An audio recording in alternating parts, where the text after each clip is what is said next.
Development Bank Institute in Japan, and also Dr. Ee Chung Lai, the president of the Prospect Foundations, and also Dr. Prasad Prameswaran from Wilson Center's Asia program, as well as Ms. Hanisa, MA, a researcher from Research Center for Politics, BRIN. We also welcome Mr. Steve Chen, Deputy Representative of Taipei Economic and Trade Office in Indonesia. I'm pleased to welcome you to the webinar on promoting partnership towards a sustainable post-pandemic recovery and resilience in Asia. I'm very honored and delighted to present the welcoming remarks for this timely webinar. I can see from the registered participants that the webinar is attended by various audiences ranging from government officials, policymakers to researchers and students. Excellencies, ladies and gentlemen, here we are in the year of 2021. I think a year that certainly none of us will ever forget on how in the last 2 years the COVID-19 pandemic has impacted and threatened the lives and the livelihoods of citizens in many parts of the world, including in Asian countries. Of course, the main issue of the pandemic is about health. But as we all know that the health status of people is linked to a complex of socio, cultural, economic, and political issues. For example, we can see that the outbreak has caused economic contraction in the majority of ASEAN countries and has contributed to the increasing number of poor and unemployed people. The COVID-19 pandemic also has affected and escalated the political dynamics all over the world. We can see how all states, probably many states, individually are involved in the struggle against the COVID-19 pandemic, which then has changed the state behavior on the international fora. We can see how the trend of authoritarianism, militarization, and infringement on freedom of expression that violate human rights have prevailed. And we think that these self-centric approaches have underlined actually the ineffectiveness of the functional mechanism of regional and global institutions to solve the problems. We then argue that international cooperation in dealing with the pandemic cannot be taken for granted and it must be earned. The transnational nature of the COVID-19 pandemic and its multidimensional crisis actually have underlined the importance of international cooperation and partnership in the post-COVID-19 recovery agenda. I think now is the time actually to be proactive. Now is also the time to promote partnership between countries and the global community. In the short term, of course, focus has to be on the immediate and urgent healthcare responses. But of course, for responses to be sustainable, now is the time to invest in and build capacities for partnership through the range of complex issues. Excellencies, ladies and gentlemen, therefore, through this webinar, we are hoping to discuss 4 main issues. First is about how actually to build post-pandemic economic resilience in Asia Pacific through global partnership. Secondly, how will be the potential of ASEAN's post-COVID-19 partnership by examining ASEAN comprehensive recovery framework in building resilient ASEAN societies. The third issue is how does actually Taiwan utilize new Southbound policy to engage and partner with Southeast Asian countries in the post-pandemic recovery process. Lastly, we also interested to discuss related to the development of Indo-Pacific on how will be the future and relevance of Indo-Pacific's partnership in the post-COVID world. So in today's webinar, we really look forward to learning from our speakers about these issues as an effort to engage with academic and practical discourses and experiences on partnership in the post-COVID-19 world. Excellencies, ladies and gentlemen, finally, on behalf of the Research Center for Politics, I should thank TETO for its support in realizing this webinar. We really hope that in the future we could increase our cooperation and collaboration. I want to assure you also that our institution is well equipped to open any potential cooperation and collaboration with any institutions, including TETO, in supporting better research opportunities. I also thank speakers, moderators, and participants for their insightful presentation and comments. I believe that by participating in this webinar, we are all in the right place and the right time. Together, let us accelerate the exchange of ideas and probably like a scaling up of good practices in promoting a partnership for a better post-pandemic world. I'm confident that today you will find new ideas, fresh energy probably, and novel partnership to sustain our efforts in support of the recovery and resilience from COVID-19. And also importantly, I think we are hoping that we should ensure that the ideas that have been discussed here today do not end here, but that they become a foundation to take like a more forward implementation of other future collaboration. Lastly, I think please allow me to thank all those who work to make this webinar possible and the committee who ensure everything run smoothly. I wish you all a very successful webinar. Thank you very much. Please, Mario. Thank you very much, Dr. Atika. Next on my list, I'd like to invite Mr. Steve Chen, Deputy Representative of Taipei Economic and Trade Office in Indonesia, TETO, to give opening remarks. Mr. Chen, the screen is yours. Thank you. Dr. Atika, Director of the Research Center for Politics, the National Research and Innovation Agency, BRIN. Dr. Peter Morgan, Senior Consulting Economist and Vice Chair of Research at Asian Development Bank Institute. Dr. Prasan, a Senior Columnist of The Diplomat. Dr. Lai Yizhong, President of the Prospect Foundation, Taiwan. Ms. Ganina, Researcher of BRIN. Ladies and gentlemen, Selamat pagi. First and foremost, please allow me to extend my warm greetings to all of you and our great appreciation to BRIN for arranging this webinar, promoting partnership toward a sustainable post-pandemic recovery and resilience in Asia. Indeed, this is an opportune moment to reflect on the pandemic and to chart the path forward. As we all know, the COVID-19 pandemic has seriously affected the socio-economic activities all over the world and greatly disrupted the existing international supply chain. The transnational nature of the COVID-19 and the complexities of the crisis incurred have underlined the importance of international cooperation in the post-COVID-19 recovery agenda. Therefore, it is high time we build up global partnership for the post-pandemic resilience. If I may touch a little bit upon Taiwan's experience, in contrast with the lockdown measures and border closures taken by many countries, Taiwan has by and large risen up to the challenges caused by this pandemic. The international community has been amazed by Taiwan's resilience throughout the pandemic, with its economic growth rate in 2020 reached 3.11% and expected to exceed 5% this year. For combating the global COVID-19 pandemic, Taiwan has also donated several packages of medical equipment to other countries, including Indonesia, during various waves of breaks since last year. In addition, Taiwan is willing to share its successful experience and medical expertise with regional and global friends in order to jointly promote economic recovery for the post-COVID-19 era in the near future. It is my firm belief that through our joint efforts and cooperation, we shall prevail and win the battle against the virus. I am confident that the presentations of our speakers today and the policy suggestions from all the participants will enlighten us to figure out a blueprint for sustainable post-pandemic recovery and resilience in Asia. Last but not least, I wish all of you good health and a big success to today's webinar. Thank you very much. Terima kasih. Thank you very much, Mr. Chen.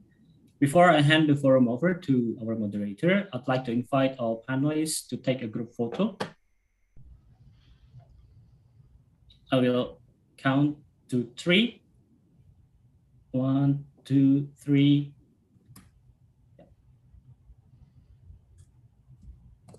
One more time. 1, 2, 3. Let me. All right.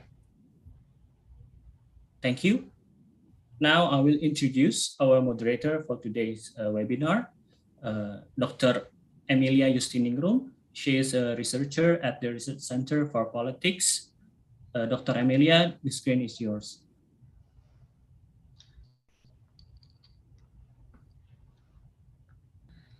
Okay, thank you, Mario. Welcome, ladies and gentlemen, for today's seminar on promoting partnership toward a sustainable post-pandemic recovery and resilience in Asia.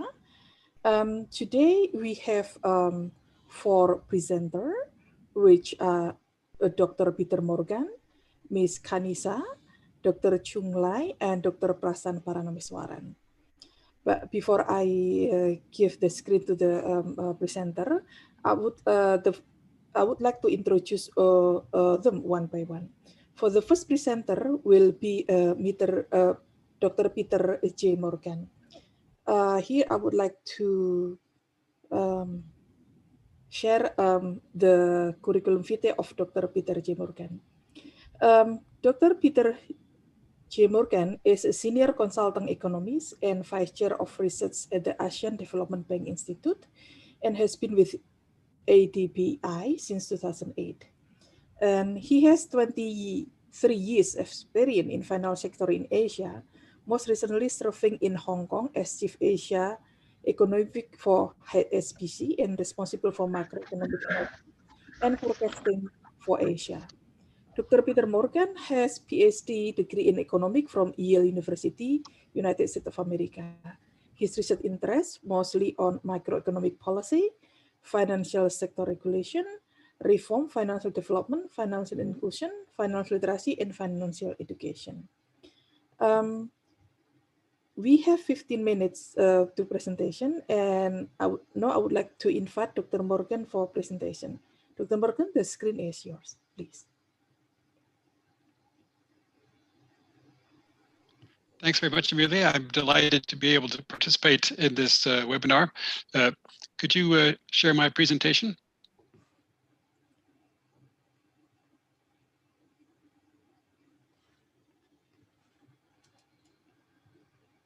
Thanks very much. So the title of my presentation is Global Partnership in Building Post-Pandemic Economic Resilience in Asia Pacific.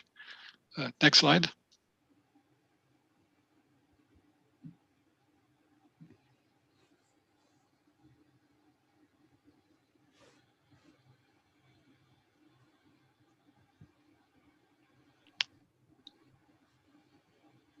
Okay, so I think resilience has a number of different aspects. So in addition to the COVID-19 issue directly, I'll also be talking about macroeconomic policy coordination, addressing climate change, and support for infrastructure finance. Next. So the COVID-19 pandemic has been characterized as the deepest recession since the Second World War, whose scars will be felt in the decades to come. The Group of 20, or G20, formed in 1999 in the aftermath of the Asian financial crisis and elevated to the leaders level in 2008, is the appropriate forum to deal with global shocks such as the COVID-19, externally induced, global in scope, leading to massive disruption to economic outputs and requiring global cooperation on an unprecedented scale. Cooperation is also needed at the regional level, so I'll talk mostly about ASEAN and ASEAN plus 3, and also the role of multilateral development banks, such as the Asian Development Bank. Next. So first, on macroeconomic policy coordination, we've seen the central banks and the governments, both in advanced economies and emerging economies, have provided extraordinary monetary and fiscal support to their economies. they've been the global lenders and stimulators of last resort. And this has, I think, very much helped to stabilize the global economy and limit the extent of the downturn. Now, some of them are beginning to exit from this major support stance. So I think the question going forward is, are the emerging markets prepared for this? Next. And I would note specifically that the US Federal Reserve acted as a global lender of last resort. It provided dollars via swap line facilities to several foreign central banks. The reduction of rates by the Fed and other large central banks helped to pump liquidity back into the emerging markets. And the emerging market economy stabilized also with their own central bank and government responses, in addition to the policy easing by the major economies. Next. So the question is, will this time be different for the emerging markets? If US rates are now going to rise because the economy is strengthening, are we going to see positive spillovers by global stimulation because of the recovery of the US economy?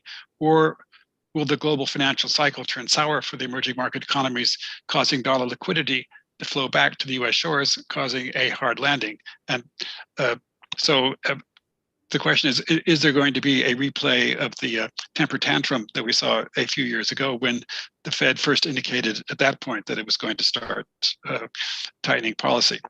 And if we look at the data, some emerging market economies look more vulnerable than others, and stresses could be magnified due to idiosyncratic EM vulnerabilities, resulting in a generalized risk off on emerging markets as a group. Next.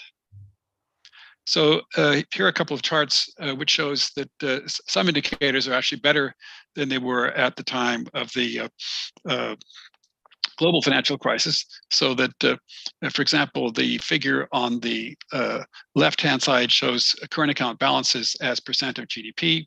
Here, the dots represent the average levels for 2010, 2012, and the blue bars are the more recent figures, and we can see that in many cases, those countries with current account deficits then are showing much smaller deficits at this time. Also, if you look on the right-hand chart, that shows the foreign exchange reserve adequacy, and again,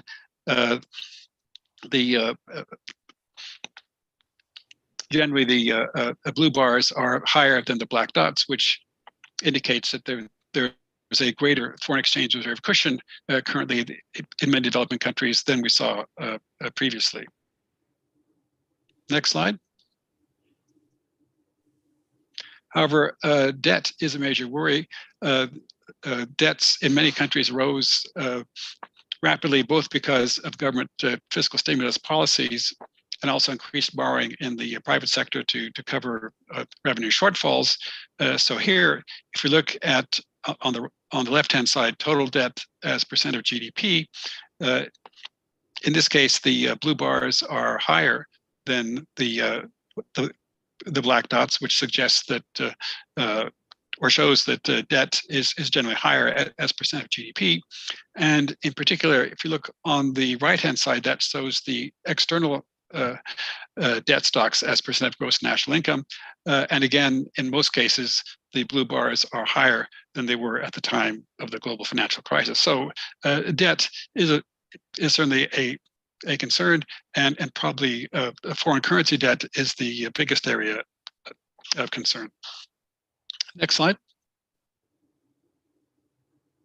So I think there's definitely a need for global and regional cooperation to ease the transition out back into a more normalized global economy. First, at the global level, I think the G20 remains the main forum for international policy coordination, and the IMF, the International Monetary Fund, will still have a major role for monitoring capital flows and providing assistance where it might be needed. But at the regional level, we also have some significant institutions. We have monitoring by the AMRO, the ASEAN +3 Macroeconomic Research Office, and there is potential support from the Chiang Mai Initiative as a regional source of foreign exchange, and also we're seeing significant support by regional multilateral development banks, such as the Asian Development Bank. Next. Now, the second issue that I think is very important for longer range sustainability is how to address climate change. This chart shows the expected path of global CO2 equivalent emissions.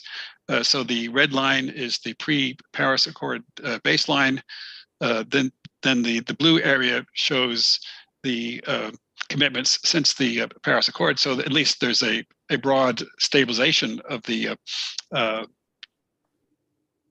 carbon emissions, but it's still quite a large gap relative to the track of going toward absolute zero or net zero by 2050. And even if we look at the yellow band, which is the new pledges from the Glasgow COP26, that only brings us a little less than halfway toward the net zero target. So there's still quite a large remaining gap, and that needs to be filled by various investment projects. Next slide. So this next chart shows the degree of investment that's required to meet the net zero target by 2050. So that this is in trillions of dollars. So it shows that by 2030, the total investment needed for energy transition needs to more than double to about $5 trillion. So this implies a huge need for financing, and of course will require quite extensive global and regional cooperation. And these levels have to be maintained pretty much through 2040 and 2050. And among them, the expenditures for the electricity sector for decarbonization are perhaps the single biggest share. Next.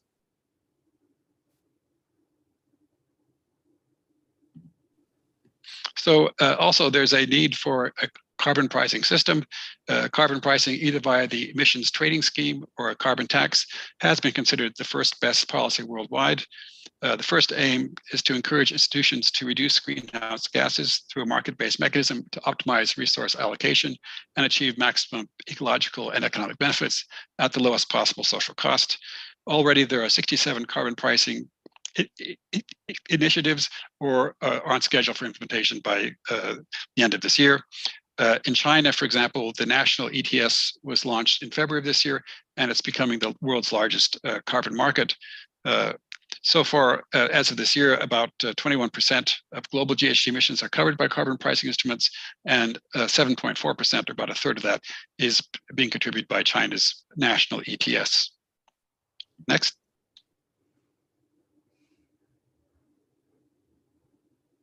So for energy, the needs for global and regional cooperation are first at the global level. I think the G20 is still the key forum, and the World Bank and other MDBs need to support the transition to low carbon.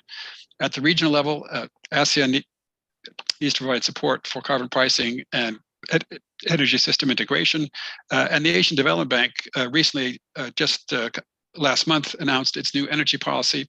So it'll help DMCs increase energy efficiency, deploy more renewable and low carbon energy, integrate climate and disaster resilience, promote regional energy cooperation and integration of energy systems, and align all its operations with the goals of the Paris Agreement, and raise its ambition to deliver $100 billion in cumulative climate financing from this year through 2030. Next. And then for addressing COVID-19 directly, at the global level, the G20 needs to support information sharing, and I think the advanced economies need to make greater efforts to provide vaccine supply to emerging economies. At the regional level, the multilateral development banks need to provide greater financial support for COVID-19 related financing, and ADB is providing this on a bilateral basis. And ASEAN and ASEAN +3 need to develop standards for vaccination data and travel protocols and promote a recovery of the tourism industry. Next. And then finally, I think, again, for longer term resilience, there needs to be support for infrastructure financing. So the general principles are build back better and develop quality infrastructure. So at the global level, the G20 needs to promote standards for quality infrastructure, and the advanced economies need to provide greater funding for infrastructure projects. At the regional level, the multilateral development banks like ADB should provide greater support for infrastructure financing, and ASEAN and ASEAN +3 need to promote the development of domestic financial markets. Next.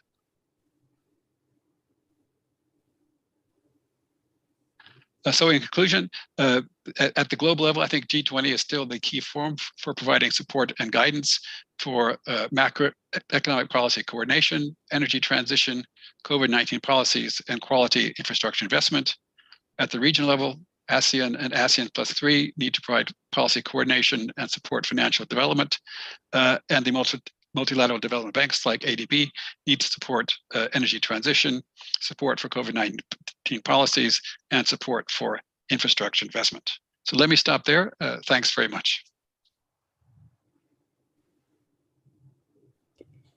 Thank you, Dr. Peter Morgan. Exactly 15 minutes. For all attendees, I would like to invite all of you, if you have any question, please write your question in the Q&A sections in this Zoom meeting.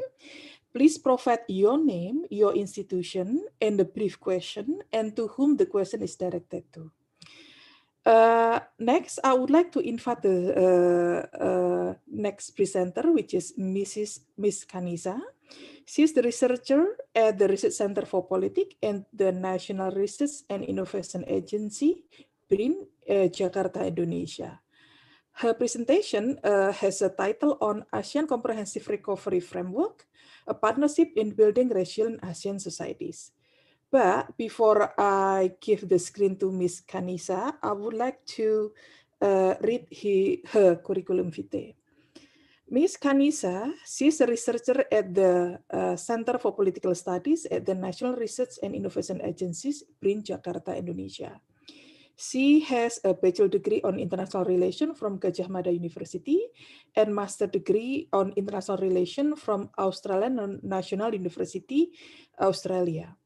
Her focus of interest are ASEAN, Southeast Asian region, and cyber politics. Ms. Kanisa, the screen is yours, please.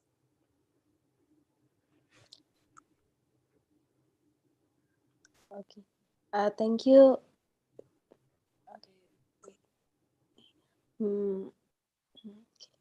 Thank you, moderator, Dr. Emilia Justiningrum.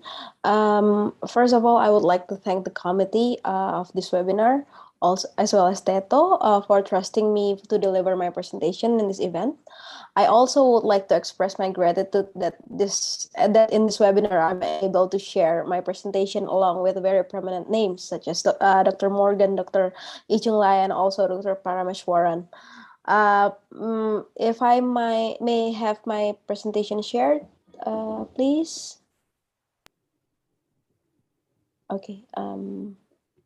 From the first slide, if I may. Okay, thank you very much. Today my presentation is about how ASEAN as a regional organization working together to face this pandemic through ASEAN Comprehensive Network. Next slide, please. This is the systematics of my presentation. In my presentation, I will give brief overview of COVID-19 in Southeast Asia and ASEAN initial meetings on pandemic issues, the framework itself, previous regional approach in handling crisis, especially health crisis, the significance of this framework, challenges in implementing this framework, and also how to optimize this framework. Next slide, please. Okay. Regarding the spread of COVID-19 in Southeast Asia, on January 2020, the official confirmed that the first case of outside China was detected in Thailand.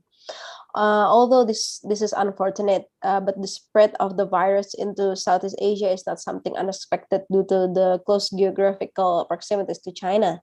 And also there is intense people's mobility in entering and exiting border of Southeast Asian countries. We have to acknowledge that this region have strong economic, culture, social, and political ties with many partners. So it's really hard to have a like border on to how to close the flow of global human mobility. And also with the virus spread in a fast pace, unfortunately it is reported that states in Southeast Asia have different policies at the beginning of the pandemic. For example, in Indonesia itself, the policy to close the border and have a much needed lockdown are a hard topic to negotiate. The depiction and many other perspective of Indonesia's policy in tackling the pandemic can be read in one of our publication that we have published last year. Such inconsistency also made the pandemic turns into a worse situation in each state in Southeast Asia. Okay, next slide. Next slide. Okay, thank you. The impact on the pandemic itself is also severe, as Dr. Morgan have stated before. For the death toll itself, as November 22nd this year, the pandemic has taken more than 700,000 deaths in this region, and Southeast Asia death toll is also the third highest after the American region and the European. And also on the economic impact, as also have been stated before, but I will explain a bit here, is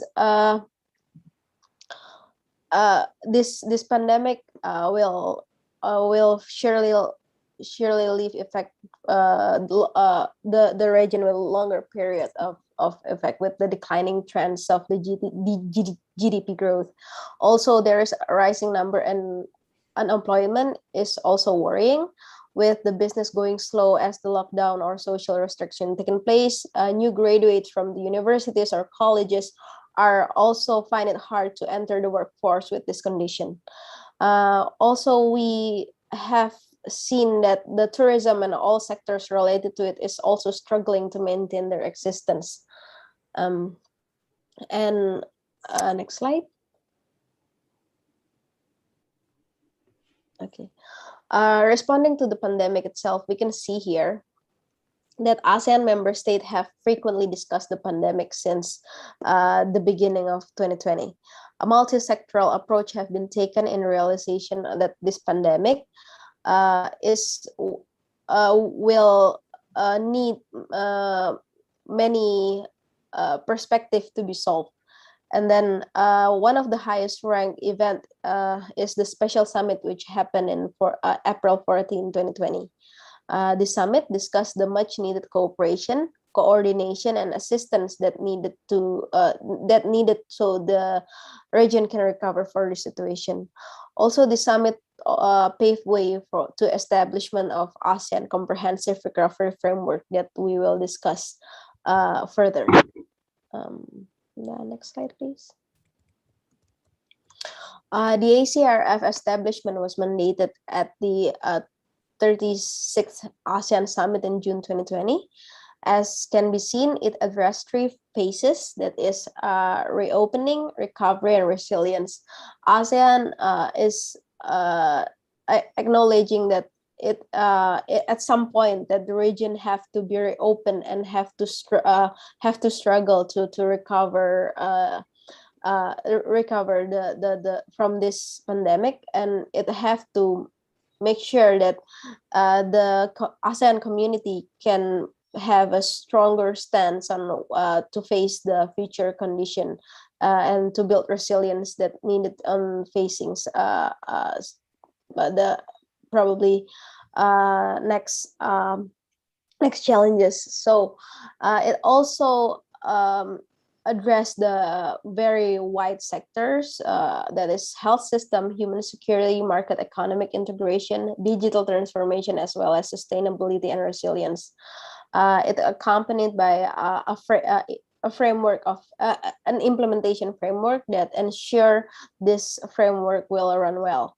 As we can see from the sectors, that this pandemic really takes ASEAN focus on what health or what health security is, and how what can be affected by such issues. So we can see that ASEAN put their focus on building and strengthening what is needed, and hopefully with this broad sectors, it can address what the problems that this pandemic bring us. And then next slide, please. Okay, so recalling the previous experience, COVID-19 is not the first time ASEAN encounters such challenge. As we have SARS in 2003, avian flu in 2005, and swine flu in 2009. And in handling these situations, ASEAN have worked closely with partner countries in making effective response, coordinating with World Health Organization, and making assessment in order to tackle the future pandemic. One of the example is ASEAN Emerging Infectious Disease Program, that is one of the many frameworks that ASEAN have successfully coordinating the member state and partners in ensuring ASEAN have resilience in facing future challenges. And on the significance of this current framework, next slide, please. On the significance of this current framework, we have to acknowledge that the broad coverage of issue in ASEAN realized that the wide impact of pandemic, and it also highlight the complexity of health issues that related and the related sectors, that it's not only about health, but it's also about livelihood, it's also about security, it's also about how we can run everything day-to-day life with this situation, and also tackling and recovering from it, and also guided by the implementation plan. It ensure the framework can keep ASEAN on track on the progress it have to achieve. And also, as the previous framework also did, it also ensured a stronger regional resilience in facing future challenges. Next step, please. Next slide. Okay, thank you.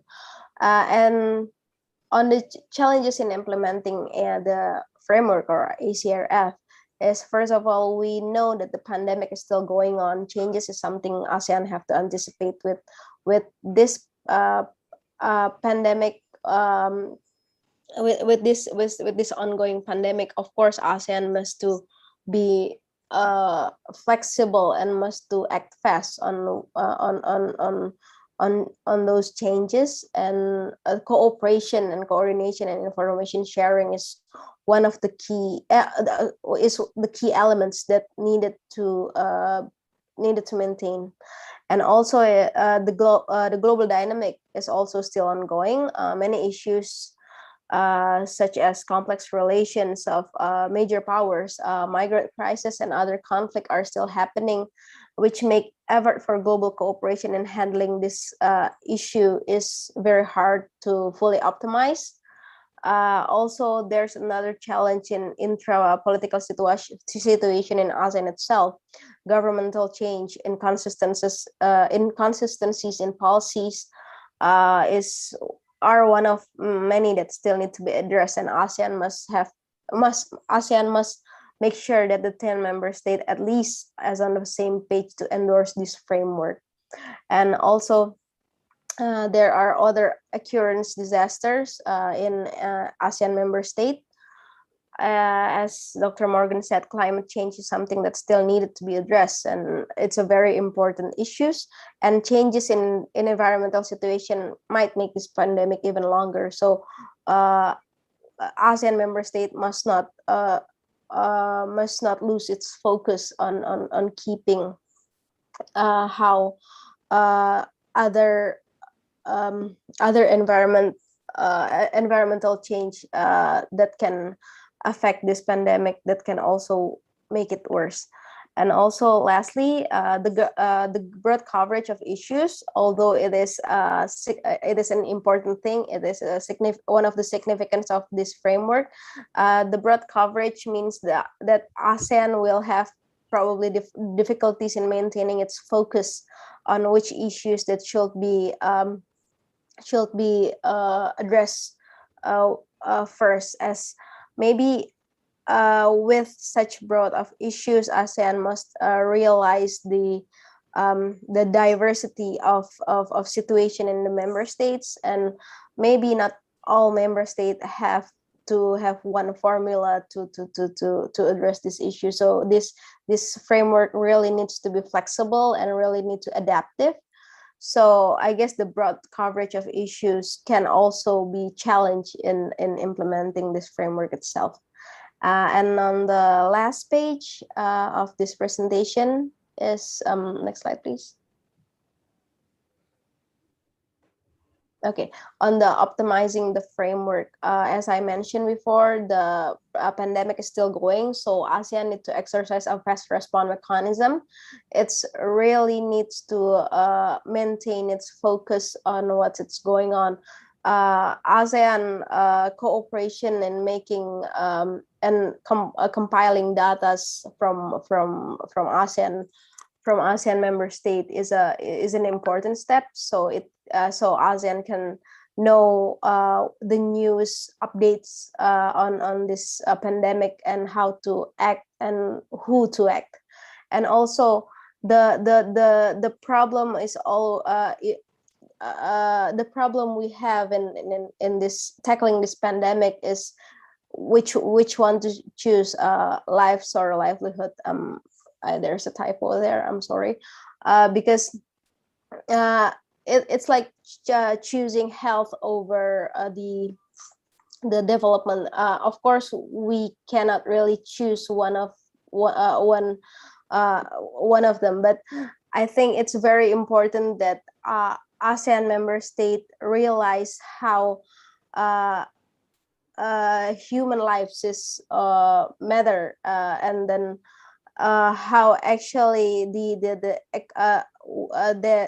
economic part of it also can be built when the community itself is healthy. So because this challenge also raised in probably like when you have a lockdown, probably like Indonesia, it's very hard to negotiate, because people said like they might lose their livelihood, but when the restriction or lockdown is not fully implemented, and the virus can spread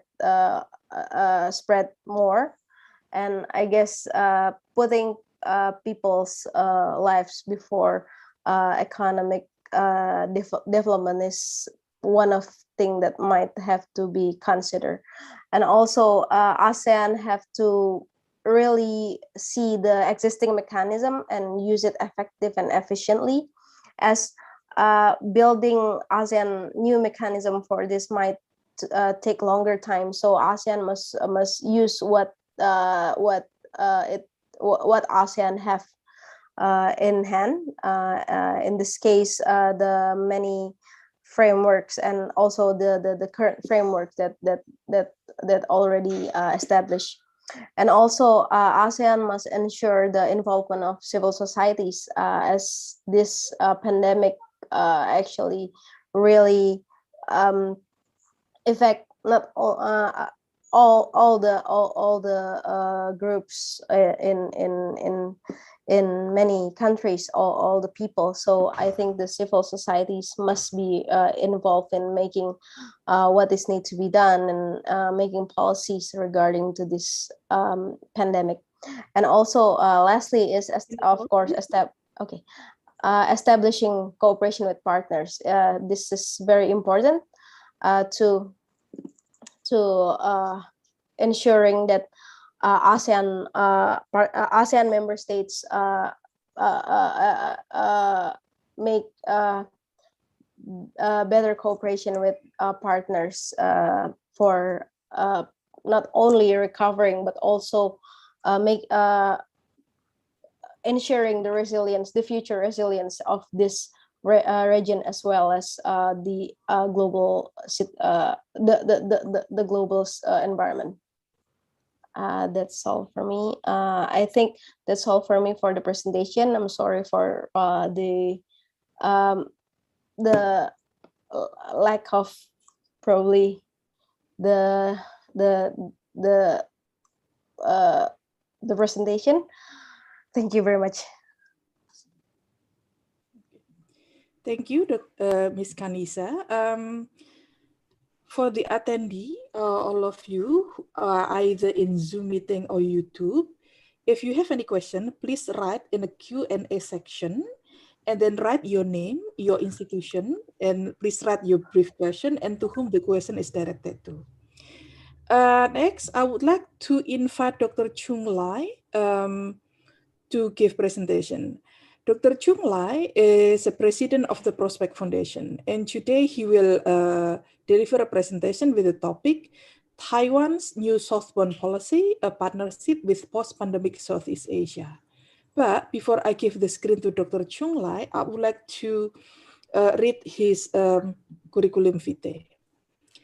Dr. Chung Lai finished his PhD from Virginia Polytechnic Institute and State University, United States of America, and he was the visiting researcher at the Cornell University.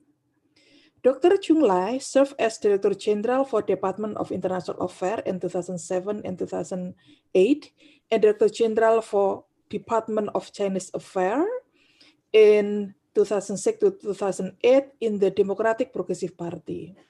And prior to that, he was Special Assistant for Policy to Taiwan Representative to Japan in 2000 up to 2003, Executive Director for the Democratic Progressive Party mission in United States of America in 1919 until 2000, and Vice President of the Taiwan think tank from 2013 to 2016.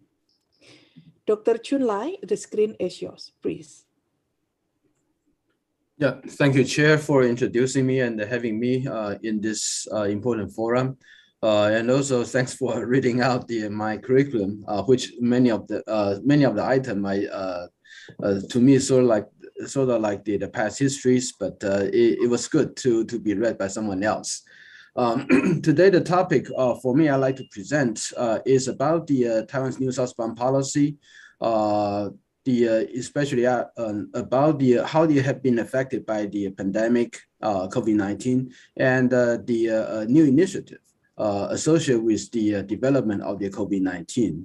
I think when we talk about the Taiwan New Southbound policy, it is important first to review what was Taiwan New Southbound policy before the COVID-19 hit the whole world. In year 2016, the President Tsai Ing-wen announced the establishment and the initiative of Taiwan New Southbound policy, in which there are 5 major areas: the regional agricultures, medical and public health, and also the human resources, industrial talents, training, and the innovative industries for the economic side, and the youth development. So those are the 5 major areas of the Taiwan New Southbound policy. But basically, the Taiwan New Southbound policy is not about how the economic linkage between Taiwan and the Southeast Asia, as well as other the New Southbound policy target states. It's about to reposition Taiwan as part of the Southeast Asia and South Asia and our partner countries in the new Southbound target states, and to link Taiwan's position. So the issue is that the new Southbound policy then focus on how the people linkage could be established. So it's basically a people-centered new Southbound policy. And then when the pandemic hit the world, and that due to the heavy emphasis about the human the people linkage, and you could see that in practices, the Taiwan's new Southbound policy has been impacted very seriously due to this pandemic, because the past focus and emphasis about the human contact and the pandemic itself is precisely to decrease the level of the human contact in order to control the pandemic itself. And so the issue about the Taiwan new Southbound policies after the pandemic or in the pandemic process, it forced the government to reinvent, to rethink, to reinvent, and to renovate about this policy itself. And before I dive into the issue about what is Taiwan's new Southbound policy after the pandemic, or how it changed associated with the pandemic itself, I think it is important to review what Taiwan did during the did or does to respond to the pandemic. Probably many of you noticed that according to press reports, Taiwan sort of did relatively, in comparison with other countries, well, responding to the pandemic. And I will just separate the Taiwan's response to the pandemic in three phases. The first phase, from year 2000 January, that is right at the beginning of the pandemic, started to hit the news in China. But the WHO at that time hasn't really publicized or announced the PHEIC. But Taiwan responded very swiftly about how we should do about this. So that from year 2020 all the way to this year, year 2021, the April, that would say the first phase. In this phase, that we were able to stop the pandemic and quarantine it from the outside, so that the domestic cases in Taiwan, we have maintained a long period of the 0 cases domestically, and our daily life as well as our economic activity, because of that, remain normal. And that itself, due to the existence of the pandemic in other countries and the worsening situation there, so that makes Taiwan's economic behavior as well as our activities started to resume or assume a greater importance, not only in the region, but also globally, in terms of how our economic and our industrial support for the whole world in this period. And also that increased Taiwan's role. And the second phase is from year 2021, this May, all the way to September, year 2021. So in this 4-month period, we started to got hit by the so-called second waves. An interesting thing was that precisely due to the Taiwan's successful response in the first phase, that the residents in Taiwan started to have the tendency about the reluctance to get vaccinated, and also the pattern about have the contact tracing as well as the face mask and the personal hygiene, that kind of behavior. When the times went by during those long period for almost about like 60 months, people started to lose their guard about how the public health and the public hygiene that should be aware. So that the combination of those, when the people started to lose the awareness or the lose sense of the guardness against the pandemic itself, plus the low vaccine rate in Taiwan, that combined to introduce the so-called invasion of the second wave in Taiwan. But interestingly enough, precisely due to the existence of second waves, and right at the first 2 weeks, of course, it did cause the society, the whole activities almost come to the halt. But the society, interestingly enough, rallied together. In 2 months, we were able to suppress the infection to the single digits. So that's if you look at from the May, we have 100, even at sometime over like close to 1,000 cases a day. And in 2 months, we were able to suppress to single digits in about 70 days. So I think that to many people in Taiwan, they started to believe that the resilience of the Taiwan society in responding to the pandemic like this. So it is not just about the first wave, about our response. It is actually the how our society rallied together to respond to the second waves. That gave the people the confidence about the way we're treating the pandemic, and the way we're doing that sounds to be right. And so that continue on what we should do. So that's after the suppression of the second waves. Right now we are in the third phases. So that to a certain extent that we resume back to the ordinary life from year 2020 all the way to the April this year. But of course, right now the requirement for the personal guard, as well as the more extensive contact tracing, that measure has been put in place more constantly. But the society basically is resumed to the normal.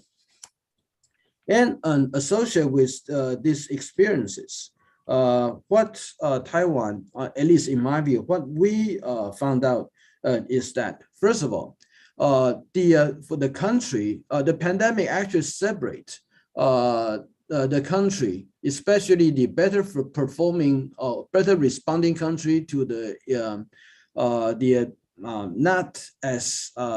not responding as enough for those between those two societies. So for the country who were able to respond better and we respond swiftly to really get the people's life back to normal, those countries will assume greater global importance. Whether that's in economic development, in a social development, as well as others. And one of the phenomenon about Taiwan was that before the COVID-19 had hit the whole world, the Taiwan was what Taiwan was doing, and Taiwan's recognition in the whole world wasn't as prevalent as it is now. And I personally would believe that there's something to do with how the pandemic itself started to differentiate the performance according to the performance of those countries, and Taiwan started to assume a greater international importance precisely due to how we're responding to that. And if you look at the economic growth last year, of course, Taiwan was doing, I think, in the more of it in that is an okay score in terms of how we're able to register 3.11 positive economic growth, where a lot of countries, they have economic contractions.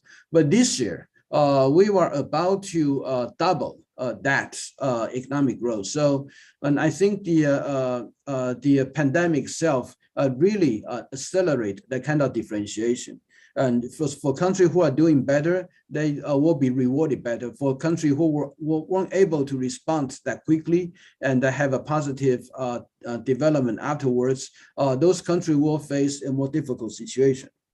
And second of all is that this pandemic is also the test of Taiwan democracy or Taiwan's governing systems. Of course, some countries, they decided to have even resort to the draconian measures in order to control the pandemic. But the issue in Taiwan is that the fortunate, in my view, enough is that the democratic principle has been severely remembered and recognized about how we should respond to those the pandemic. So that although we have more of an intrusive contact tracing, but the data and the transparency and the monetary system also has been added about how to make those data not to be used for other extrajudicial means or the usage that's not relevant for the public health and the public safeties.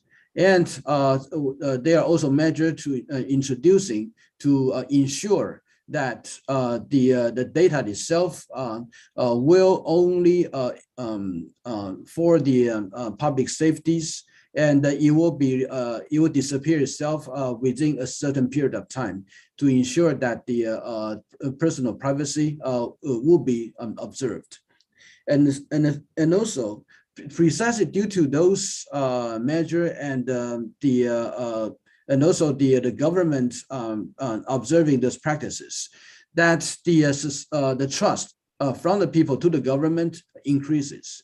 I have to say that one of the lessons that we learned about how to build a resilient society in facing the greater pandemic or the greater public disaster like this is that you cannot demand people to trust the government. Government need to earn the trust among the people. And the greater transparency and the greater monitoring system built in that will help the government to earn the trust among the people. At least this is the experience that we have in Taiwan about those. And another thing is that Taiwan also, due to our early successful response, so that the personal protection equipment, whether that's a face mask, the breast inhalers and others, those are the things that we are able to produce to help other countries. And one of the byproduct was that that also led other countries to recognize the goodwill from the Taiwan government, from the Taiwanese people. So one of the byproduct was that the relationship between Taiwan and other countries, especially among the different societies about those peoples, hugely increased. So that is another, I would say, the positive development associated with those.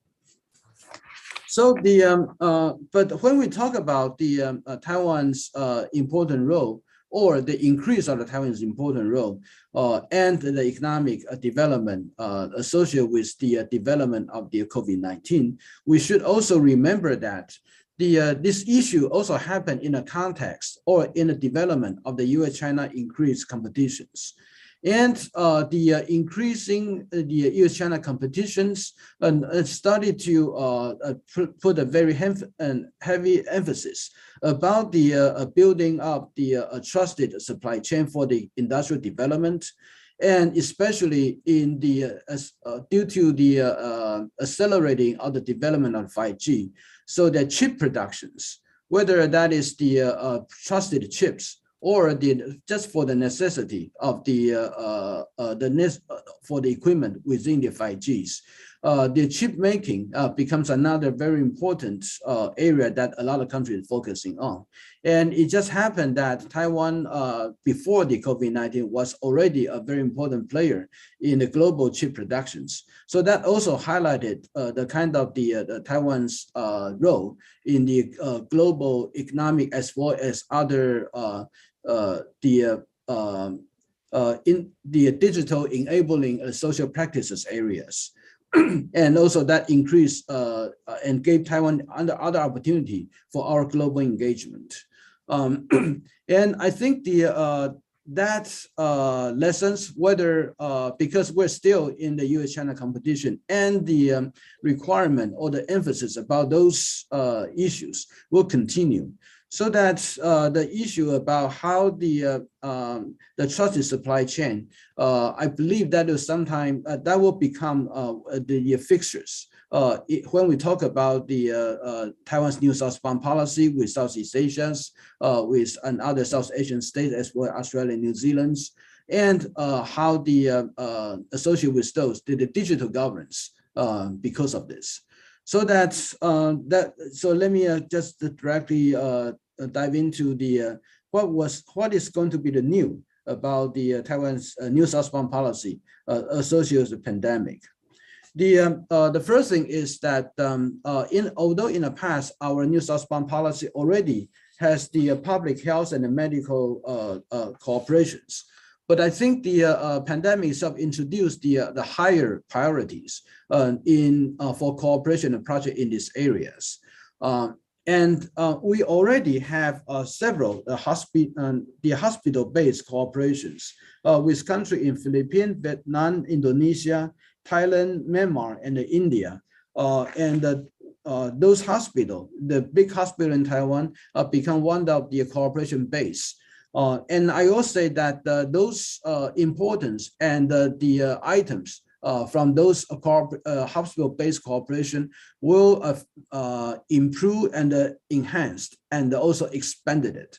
And expanded it in a way that the health-related equipment or medical-related the materials that will assume associated with those hospital-based cooperation project will assume also another very enhanced important role. And the second thing is that the digital governance, especially in terms of how that we are responding to the pandemic, the domestic experience that we have, the digital governance and the digital enablers, that will also assume a greater role in our new southbound policy cooperation projects. And about how exactly that's going to be, I think the government is still working on it. But the principle is that the digital enabled cooperation, digital enabled, whether that is the equipment or the services, that should be a part of the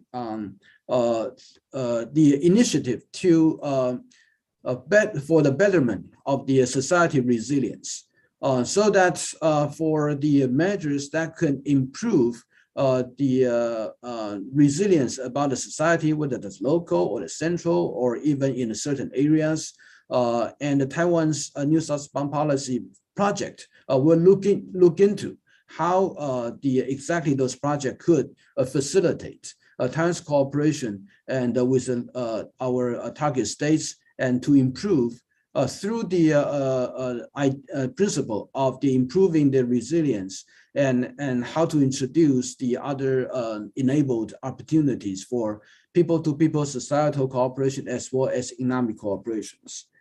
Now the third is that 1 minute, please. Sure. And then the third thing is that the precisely due to our whether that's a limit and our limited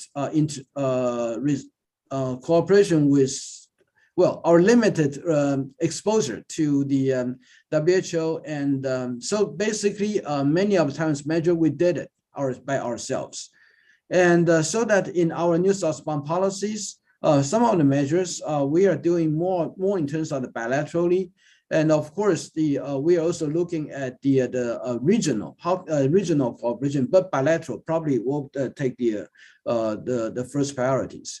But another new development is how the GCTF, that is Global Cooperation Training Framework, that could also play a greater role in the Taiwan's new southbound policy related cooperation projects, in which right now already we have United States, Japan, Australia, and Sweden and also other countries in selected project, so that this area, how we are able to work with the how that could be part of the new southbound policy project, that's something is still developing. So I'll just end up here and thank you very much for this opportunity.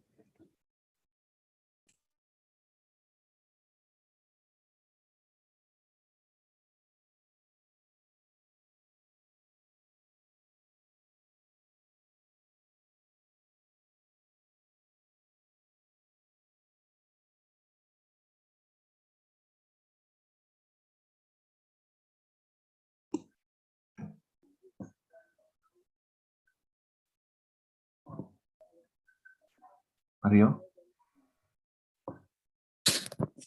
Hello, Dr. Amelia?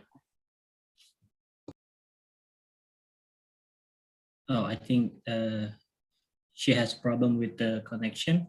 So thank you, Dr. Ichung Lai, for your presentation.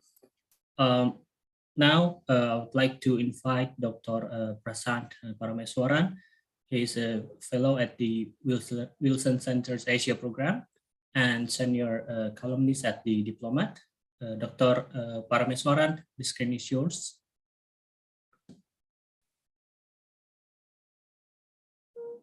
I think you are still muted.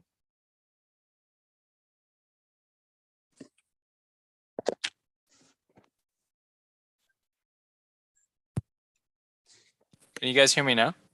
Yeah, clear. Okay, great, awesome. So let me also extend my thanks to the organizers and your teams for the invitation. And let me also say, after hearing the presentations before me, I'm not sure I have much to add. A lot of the things that I'm going to mention will sort of touch on or overlap with some of the points that were already made. So let me just make a couple of points on what I've been asked to talk about, which is the future and relevance of Indo-Pacific partnership in a post-COVID world.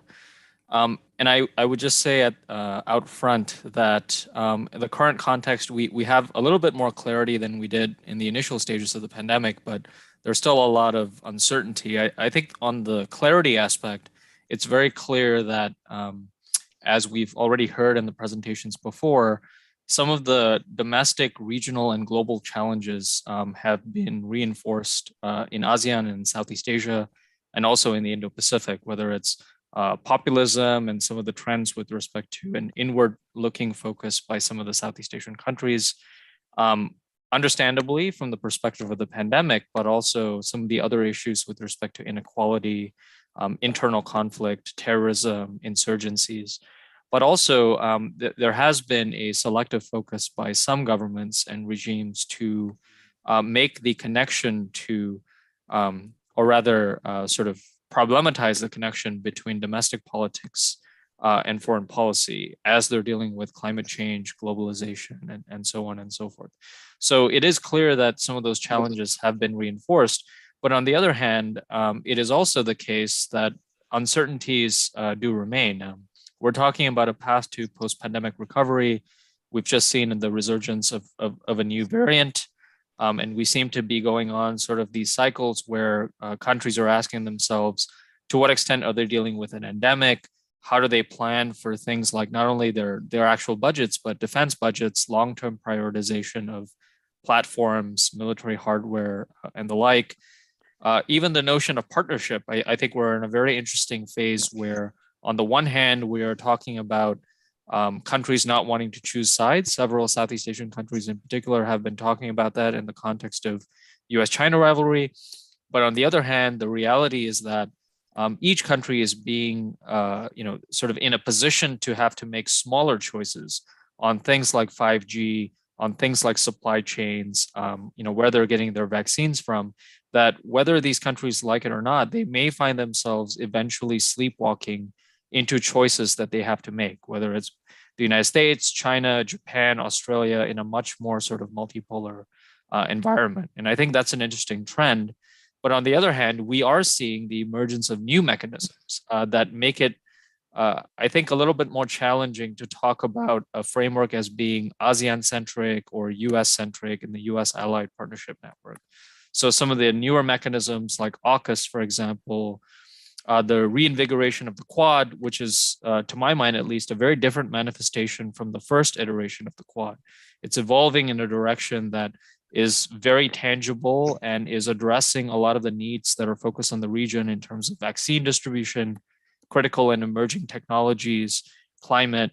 And I suspect that in 5 to 10 years, if this continues, we will be having a very different conversation than we're having here today about whether the Quad is compatible with institutions, but rather countries selectively and flexibly engaging with Quad or Quad Plus like arrangements on specific issues in specific sectors.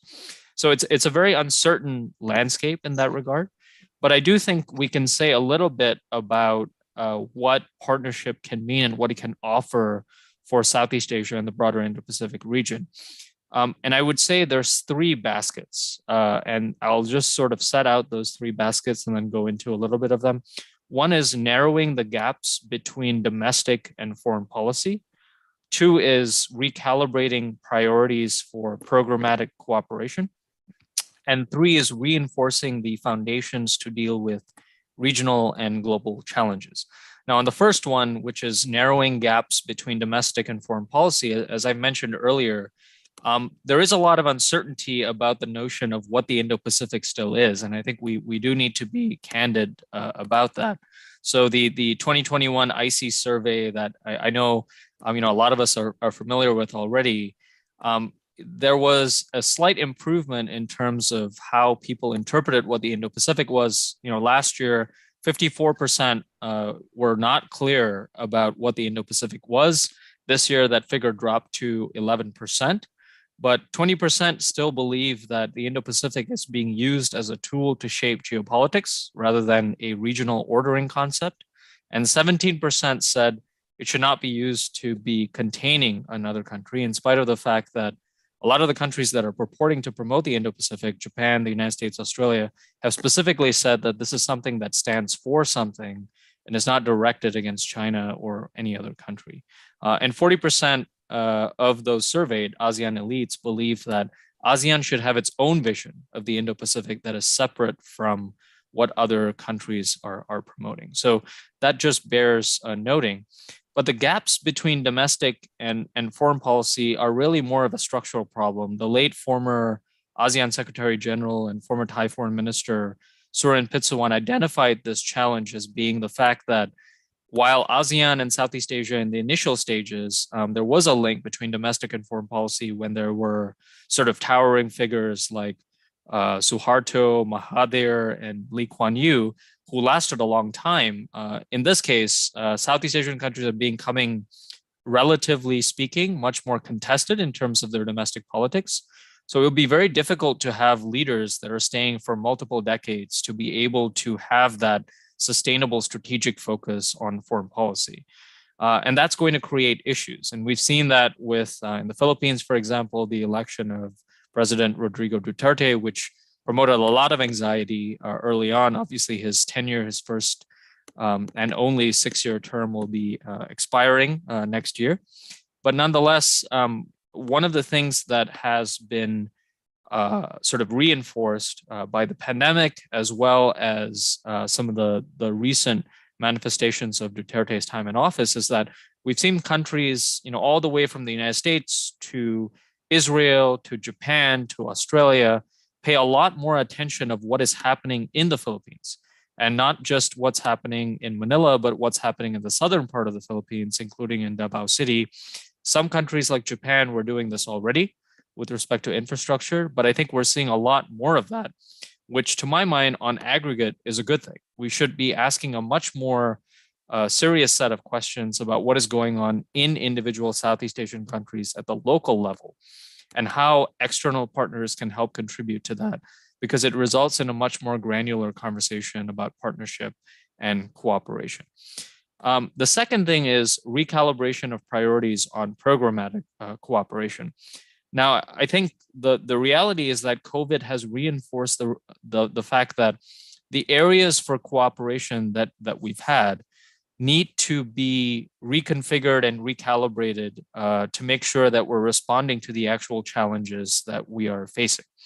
And I think you can see that with respect to the digital and data related domains in particular. And I think Yi-Chung touched on this extensively in his remarks.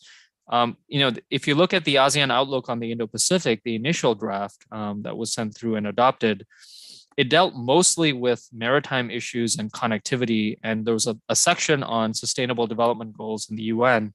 But beyond that, issues with respect to data and the digital domains were sort of scattered in sort of other series of categories, whether it's cross-border data flows, or the fourth industrial revolution. But we really haven't seen ASEAN address this in a very cohesive, comprehensive fashion. And some of the partnerships can help do that. A good example in this regard is Japan. Japan and Vietnam, for example, in their efforts to regionalize their cooperation in September, there was a very deliberate effort by Japan and Vietnam to say they're not dealing with their relationship purely bilaterally. They're going to regionalize a lot of their aspects of cooperation, whether it's peacekeeping or cybersecurity. And cybersecurity, I think, is a particularly ripe moment for ASEAN to take more of a leadership role regionally. Singapore has played a very important role in this regard. And I think Vietnam is looking to play a role in that respect as well. Obviously, there's a lot of challenges with that. But the reality is that several of the smaller mainland Southeast Asian countries like Laos and Cambodia, it is the reality, even if you talk to officials in those countries, there's not enough capacity to deal significantly with these challenges. And so there's a lot of need for support from various countries to do that. And lastly, I would sort of mention the third bucket of issues, which is reinforcing the foundations to deal with regional and global challenges. And COVID-19, just like some of the other crises in the past, has once again exposed the fact that regional and global institutions are not equipped to respond to dealing with challenges very quickly. The reality is that this is not and ASEAN is an example with respect to COVID-19, but to be very clear, the issue isn't that ASEAN has a structural challenge of not being able to deal with pandemics. Notable observers like Indonesia's former foreign minister, Martin Natalegawa, have noted that they were in the room when documents were adopted, extensive cooperation plans about how to deal with future pandemics. So ASEAN has the plans. There are these cooperation frameworks. It's just that when the crises actually hit, there aren't the sort of necessary moves that are being made by all countries combined to actually move forward with those plans. Countries tend to resort to bilateral moves or cooperating with selective partners rather than dealing with ASEAN as an institution. So the solution to that is making sure that those partnerships are created to reinforce regional and global institutions rather than undermining those regional and global institutions. And that matters because we are having these serious conversations about ASEAN centrality and how that matters within the context of the Indo-Pacific. Now, to my mind, this is not something that's sort of a fault of ASEAN solely. ASEAN was an institution that was set up in 1967 to deal largely with domestic and regional issues in the context of Cold War rivalry. I think if you sort of awoke the founders of ASEAN from their graves and told them that ASEAN was supposed to manage the South China Sea disputes and serve as a forum for major powers to convene on an annual basis, they would be quite surprised. But nonetheless, that's beside the point. I think just like ASEAN, every decade or a decade or so has been it's been necessary for ASEAN to adopt its mechanisms and really reinvigorate them and reinvent them. There's going to be a period where ASEAN will need to do it now. You saw this in the 1990s with the expansion of partnership frameworks. You saw this in the 2000s with the adoption of the ASEAN Charter. And I think there's going to need to be a serious look by ASEAN on how to deal with these challenges. Now, ASEAN's already taking some of these moves. There's already efforts with respect to an ASEAN post-2025 vision and trying to get some of the eminent persons within ASEAN to come up with ideas for that. So that's going to be very important. But there's other moves that need to be made as well. ASEAN trying to cooperate more with regional and global institutions, whether it's the United Nations, the G20, the OECD. There's all kinds of issues to cooperate on, whether it's supply chains, the global minimum tax, sustainable finance. There's a whole bucket of issues there for cooperation, but also the Quad. I mean, I don't think that whether it's individual Southeast Asian countries or ASEAN sort of involvement with the Quad, I don't think it's necessarily a competitive dynamic for ASEAN and the Quad if the Quad is responding to particular challenges that ASEAN faces as a grouping and Southeast Asian countries have rather than the Quad being seen as positioned against China or against another country. Now, obviously, I'll just say in the last minute, perhaps, that there are some challenges with this, and they're very profound. There are, countries in Southeast Asia that continue to act with their self-interest at the expense of the common good. This is not a problem that's unique to one country, but I think as Cambodia assumes the ASEAN chairmanship in 2022, there will be serious questions about issues like the South China Sea, given the last time it had its chairmanship. I think there's an issue where geopolitical competition can sometimes get in the way of actual cooperation. Yi Chung mentioned the issue, for example, that Taiwan has contributed quite a lot, and more than several other medium-sized powers and even some major powers on things like health and climate, but it continues to be left out of key forums in that regard. And I think with respect to vexing global and regional challenges, those will continue to consume policymakers, even as they're looking at broader conceptions like post-pandemic recovery in the Indo-Pacific. And the Myanmar challenge, I think, looms very large for ASEAN. I think so far ASEAN has gotten some limited praise for selectively excluding Myanmar for some of its meetings. But I think we're very much in the beginning of the road. And if you look at previous periods where Myanmar has had domestic struggles and domestic turmoil, ASEAN has typically had to encounter this for multiple years. And that's not affected just ASEAN's relationships with Myanmar. It's also affected ASEAN's relationships with external powers, and also the scrutiny on ASEAN and Southeast Asia's own democracy and human rights record. At the very same time that some of these new mechanisms like the Quad, the Biden administration's Indo-Pacific, the Democracy Summit, are actually engaging more with values, not less with values. And so I think that's going to be a challenge for ASEAN and Southeast Asia moving forward as well within the context of the Indo-Pacific. So I'll leave my comments there, and I'm looking forward to the discussion. Thank you. Thank you, Dr. Prasan. I'm so sorry for the power breakout at home, but I'm connecting again. So after we have 4 presenters, and we have some question from the attendees. But before I continue reading the question, I still invite for the attendees, if you have any questions, either in Zoom meeting or YouTube, please write your name, your organization, and brief question, and also to whom is the question is all directed. And also, I would like to remind the attendees, please fill the attendance form that can be accessed through the chat section in the Zoom meeting. Okay, from the Q&A section, I have some question for the presenters, but this time I see that we have about quite long time from let's see, 10:37 until 11:30. So the first I would like to read the question from the attendee. First, it's from Satrio Santoso. He's an alumni of Ateneo de Davao University from the Philippines. The first 4 questions are for all the panelists. The first question is, there is Omicron, which is the Asian countries and European countries' economic cooperation. The first question is, does the economic trajectory in the 2020 will be influenced with the rise of Omicron? And then secondly, does the rise of Omicron, it will hinder the economic recovery in post-pandemic? And the third question, does China and Taiwan engagement will be heated more in 2022? And also, it will be related with the US. Will the US recall the troops from Korean Peninsula as it was requested by the North Korea?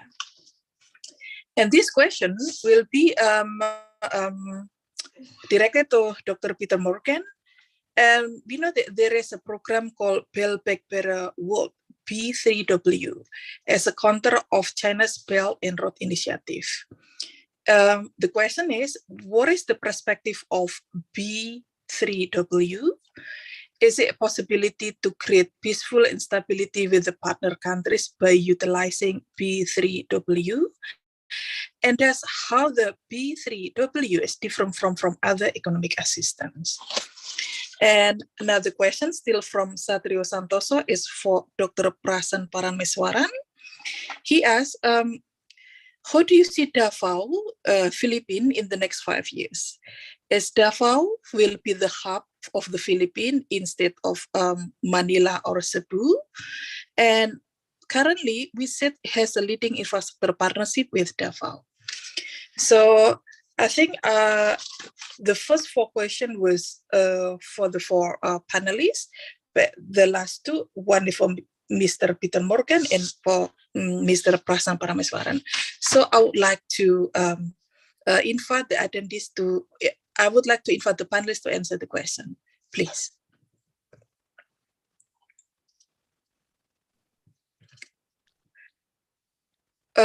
Any particular order for the first question? Oh yes, if you're ready, the first question. Okay, there is Omicron, the economic cooperation between European and Asian countries. How does the rise of Omicron influence the economic trajectory in 2022? Yeah, well, let me give my answer. Obviously I'm not an expert on health issues, but I think it's very difficult to say at this stage. Basically, the scientific studies are being carried out to determine what is the extent of the threat posed by Omicron, either in terms of its severity or its transmissibility. And as I understand, it'll still take at least 2 weeks to get some answers on that. So I think very initial reports suggest that at least in terms of the severity of the symptoms, there's no particular difference with earlier variants, but perhaps the major question going forward is the extent to which, given that there's a high degree of mutation, to what extent the existing vaccines will confer significant protection, and if not, how long would it take to develop new vaccines?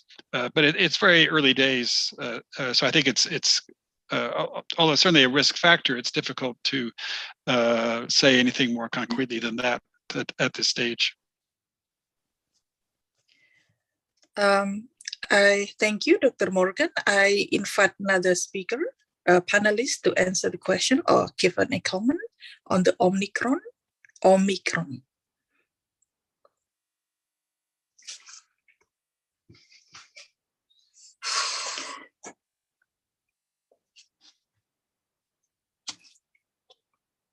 Dr. Morgan, actually more question directed to you.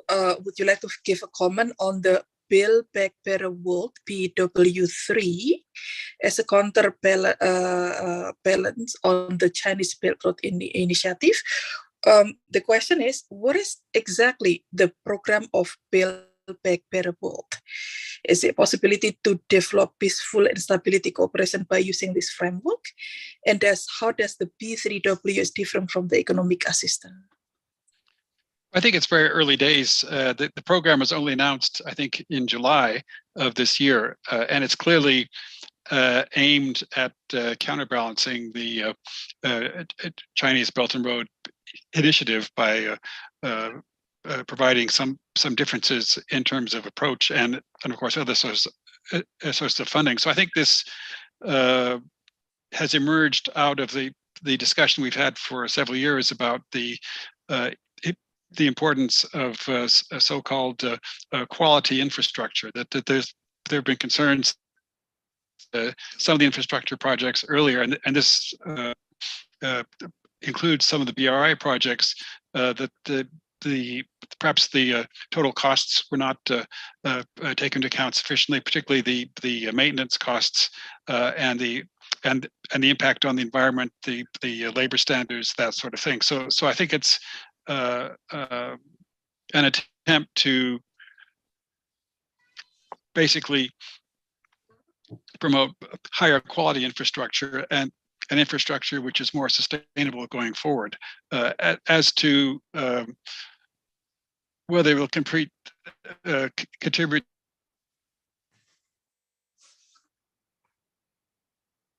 to peace, and it certainly has a political flavor because it is being presented as a kind of alternative to BRI. But the main contribution, I think, would be more on the economic side in terms of promoting economic growth, economic resilience, that sort of thing. So I'm not quite sure that it would have that much implication in terms of political stability. Now, how is B3W different from other economic assistance? I suspect that it will substitute for earlier contributions to investment spending by the various member countries. So in a sense, it will kind of nest into the overall existing aid programs. But the basic emphasis is on the idea of quality infrastructure and quality measured in the various dimensions: environment, health, labor standards, sustainability, that kind of thing. So that's really the main impact.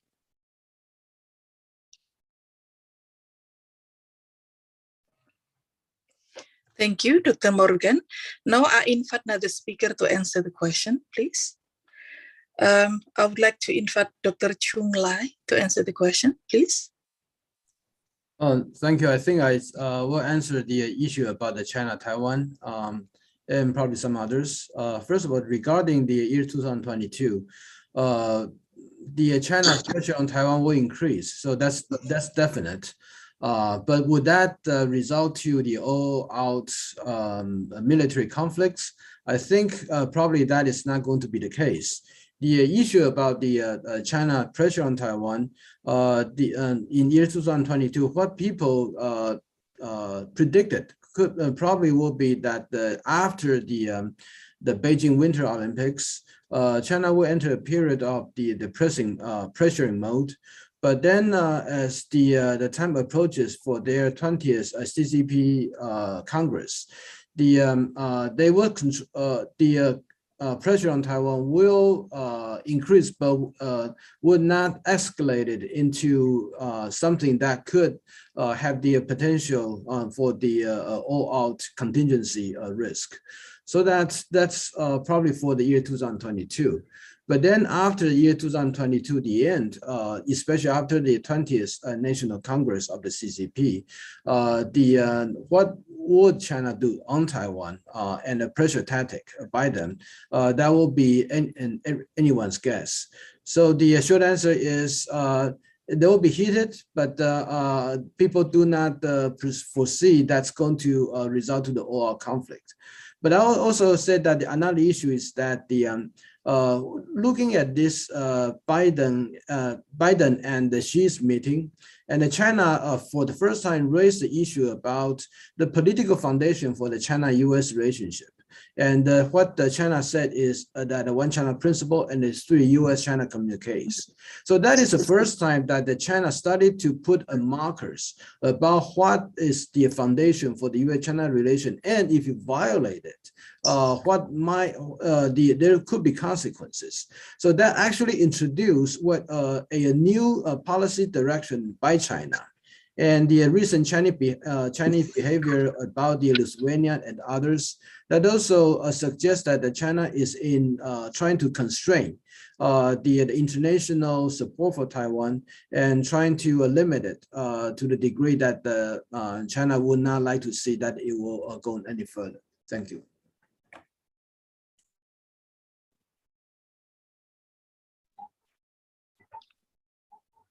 I can comment about the question about U.S. troops in Korea.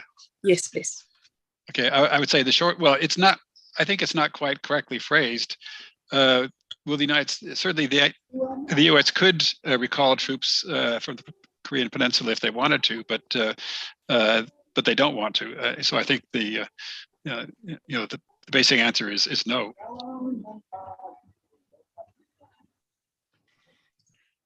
Thank you, Dr. Morgan. Now I would like Dr. Prasan Parameswaran to answer the question, please.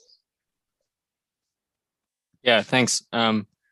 I think on Omicron, I think I would agree with Peter's assessment that it's too early to tell, and there's a lot of uncertainty around that. I think the big question for me is just how many more of these variants do we get to before the world gets sort of transitioning a little bit more into sort of this pattern of more of an endemic rather than a pandemic. And there's a lot of talk about that, I think, in individual countries, including in the Asia Pacific region. But I think that's very difficult to do when you actually see cases spike. So I think with respect to this, if there is sort of an actual sort of increase in cases in the region, it would be very interesting to see some of the reactions, because some of these countries have already announced plans for reopening, and some of them are quite ambitious. In the case of Singapore, for example, they've already planned conferences out until the second half of next year.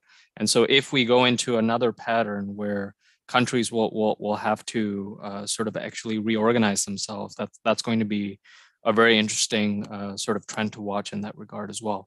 And I think also the other question is the longer we sort of wait for to transition into a post-pandemic world, the more cycles of elections we're going through, and the more this presents a sort of issue of regime legitimacy, not just an issue of governing regimes just sort of adjusting their plans for the next 1 or 2 years, but changing leaderships. And that opens the door to more sort of domestic focused and sort of populist parties that are campaigning on more sort of, very domestic focused governance issues focused around health and the economy, rather than foreign policy and strategic and defense issues.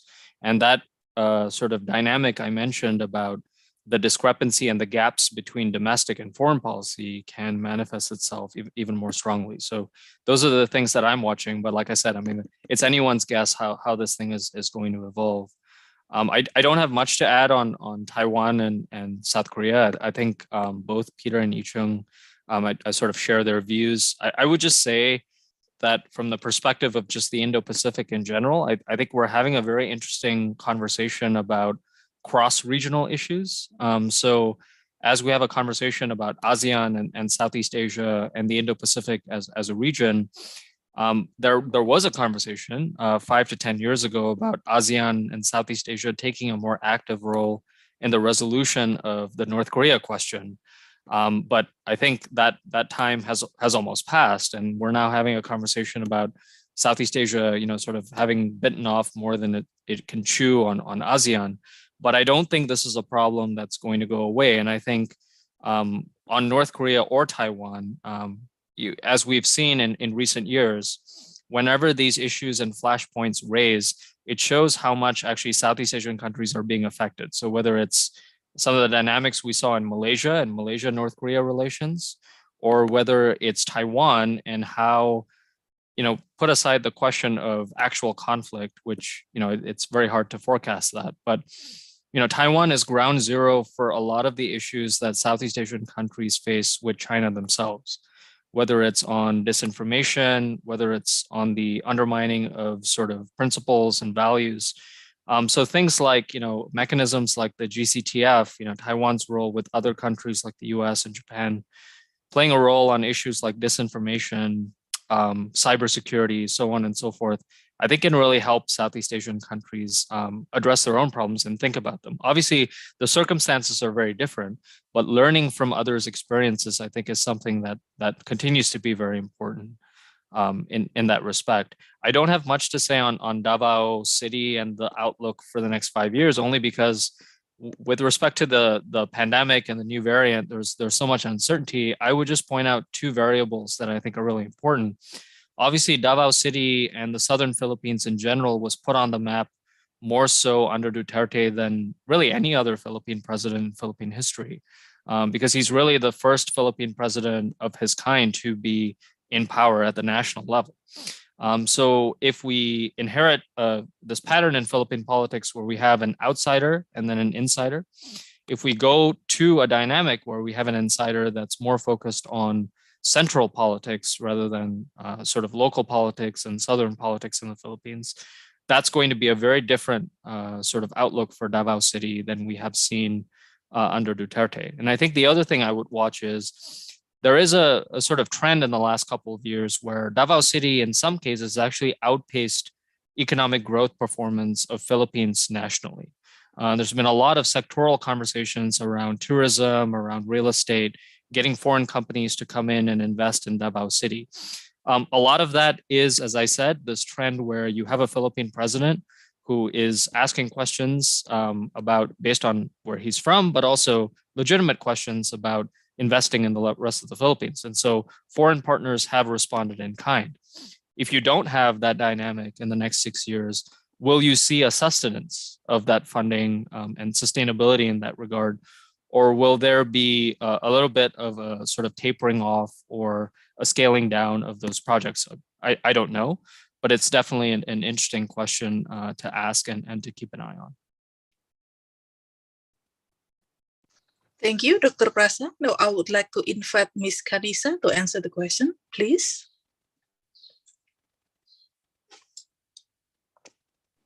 Thank you very much, Dr. Emilia. I think all of the questions have been answered, but I want to add a bit about the newest update on Omicron and how ASEAN respond to it. I think ASEAN this past almost 2 years have created more a framework of cooperation that can be used to deal with this situation.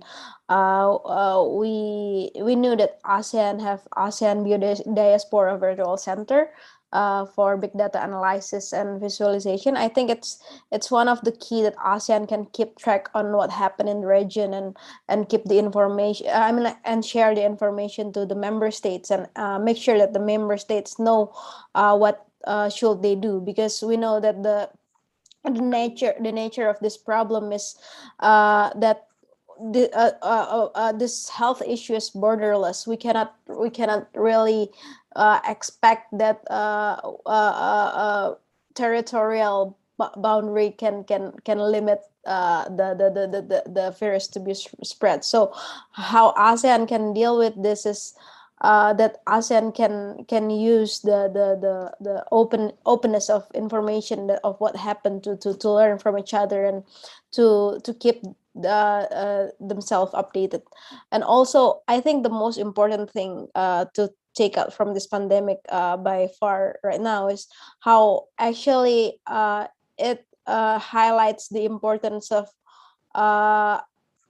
updating ASEAN perspective on disaster management, because ASEAN itself has already have ASEAN agreement on disaster management and emergency response. But I think when we talk about disaster and disaster management in ASEAN is more on a natural and human-made probably disaster. So this kind of a new challenge of how ASEAN can implement the importance of health and make us realize that health issues is really the basic of all complexities. I mean, like when you have a healthy body, of course you can do everything. I mean, like and with unhealthy body, then you have all kind of disturbance, economic, social, political. So it's really how it make sure ASEAN know and ASEAN countries know what to do with this kind of issues in later future.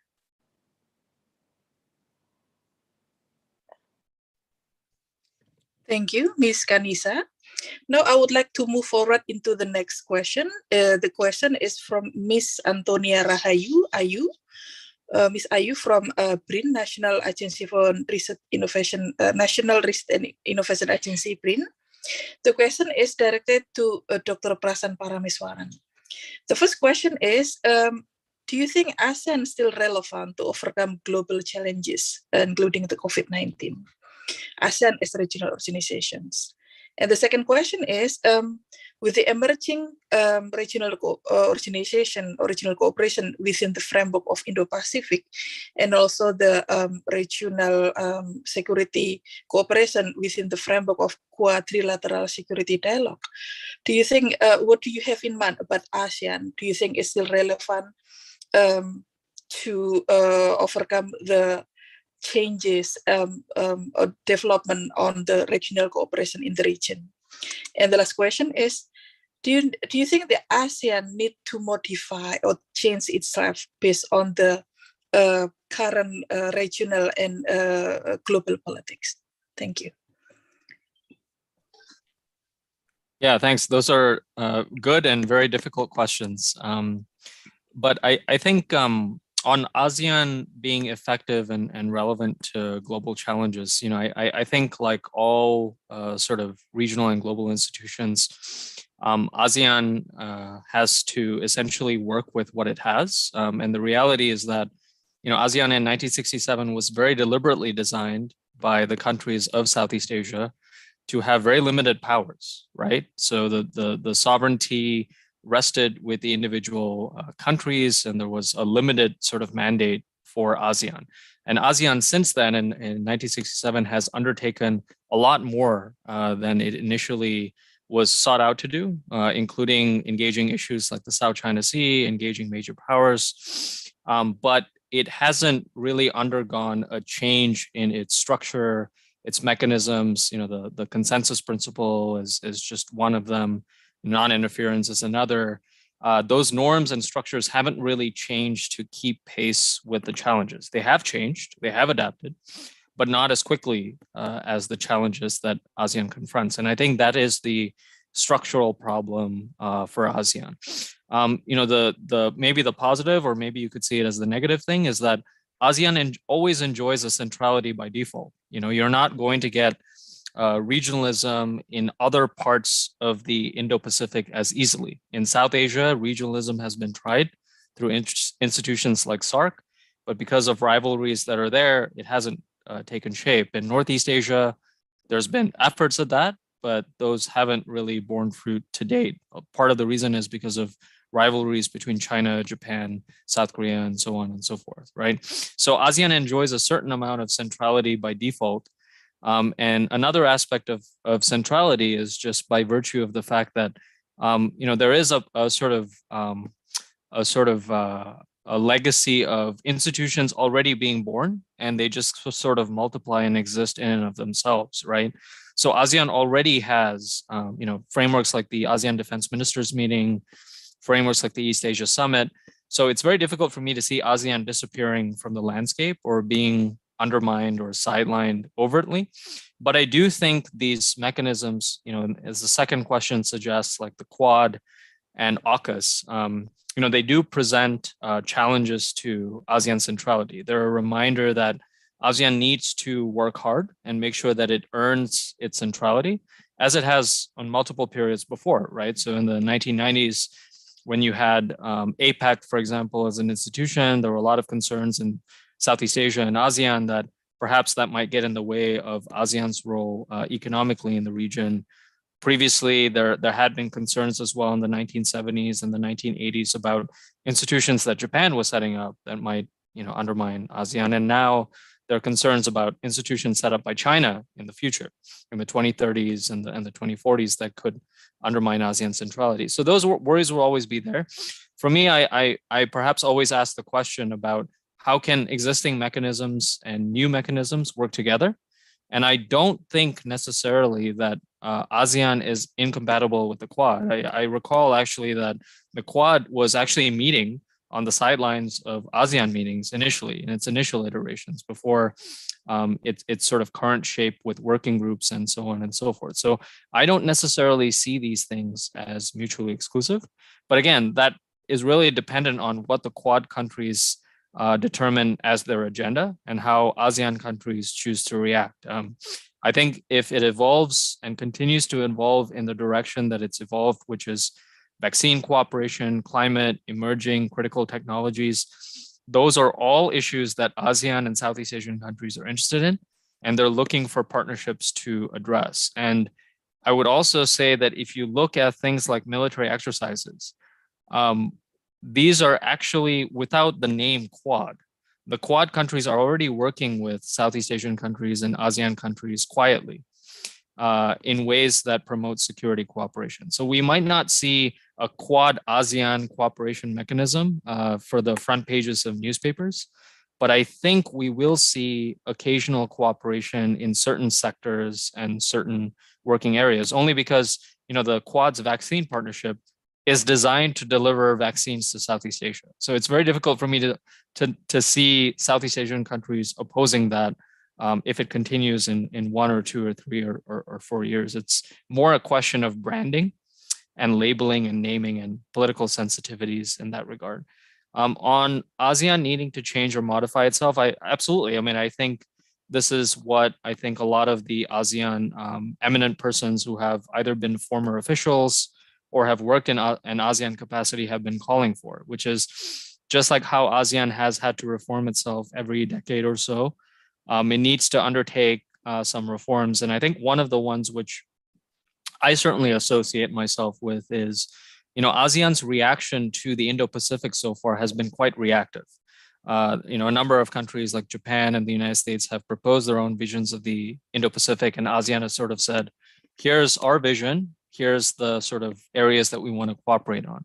I think ASEAN could go further if it chose to sort of help set the table for varying conceptions of the Indo-Pacific, and how can these conceptions actually be compatible rather than be competitive. And we've seen some recent rhetorical changes in how China is thinking about the Indo-Pacific and how it's talking about it. It's a very slow progress, but if China is willing to actually engage with this concept constructively, ASEAN should welcome that and invite China and other countries to the table to talk about aspects of this concept constructively, because ASEAN has an important role to play in managing major power competition, even though I don't think major power competition is going to disappear. I don't think it ever has disappeared. It's kind of ebbed and flows over time. Thank you, Dr. Prasan. Now I would like to invite Dr. Atika Nur Alami to ask questions to the panelists, please. Okay, thank you, Mbak Emil. Yeah, I have some question for each speaker. Hopefully, it will not take longer. Okay, the first question is for Dr. Peter J. Morgan. You mentioned quite a lot about the position of G20. How G20 will play roles in coordination, in policy coordination. But maybe you can also identify what actually will be the constraint of G20 to play more roles in globally policy coordination. We know that regarding partnership, for example, we know that next year Indonesia will hold a presidency on G20. So I think you can maybe highlight some of the global partnership issue that should get attention by Indonesian government. Okay, and the second question is for Sasa. Okay, I'm thinking about when you talk about the effectiveness of the framework, I'm thinking about the institutional issues. Are there any institutional issue that may hinder the effectiveness of ASEAN economic framework, recovery framework? For example, we're aware that ASEAN has various sectoral bodies in different levels, and I can imagine how ASEAN can make coordination, and coordination still maybe the main problem to achieve like a more effective. Maybe you can elaborate more about that. The third question is for Mr. Chung Lai.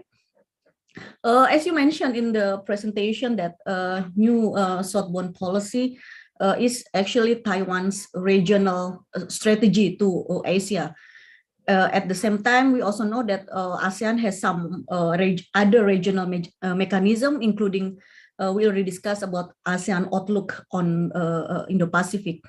How actually Taiwan, how will be Taiwan strategies to ensure that this mechanism, have the like a coincide and support goals each other. So they can work together in promoting partnership.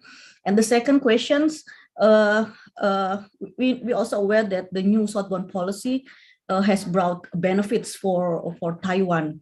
However, we know that given the potential of the policy, I think much could be done to strengthen it further.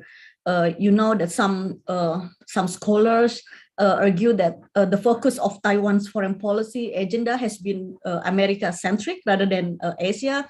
And then we know that the absence of diplomatic ties, diplomatic relation between Taiwan and the countries under the new Southbound policy, how these factors will lead Taiwan to maybe to formulate or to devise a consistent new Southbound policy toward the country in Southeast Asia. And the last question for Mr. Prasad, I think related to the previous question about AOIP, you mentioned about the diverse capacities of ASEAN member state and how, given the diverse capacities among them, how this situation impact ASEAN centrality on AOIP, on ASEAN outlook on Indo-Pacific. Okay, thank you, Mbak Emil. I would like to invite the panelists to answer the question. First, I would like to invite Dr. Chung Lai. Please. Oh, thank you. I thought I will go third, but now you had me first. So the first question is that how new Southbound policy could work with the ASEAN's Indo-Pacific outlook and the visions. I think the Taiwan New Southbound policy is more toward the societal interactions and how to link the people between Taiwan and our friends in Southeast Asia and South Asia, as well as Australia and New Zealand. So yes, on principle, it is a repositioning Taiwan itself, sort of reinventing Taiwan regional identity. In the past, that when people look at Taiwan, or people sort of Taiwan, either Taiwan is the east side of China, or Taiwan is part of Northeast Asia. But I think the development of New Southbound policy for Taiwan is actually trying to introduce the element that Taiwan could be also part of the Southeast Asia. And so that this New Southbound policy, when it developed, of course, at that time, the Indo-Pacific strategy wasn't really as prevalent as it is today. But at least it is one of the intent for Taiwan to reposition itself to reinvent its regional identity. And then the issue about Taiwan New Southbound policy and cooperation with ASEAN, the Indo-Pacific outlook. I think probably right now we are looking more in terms of the real project.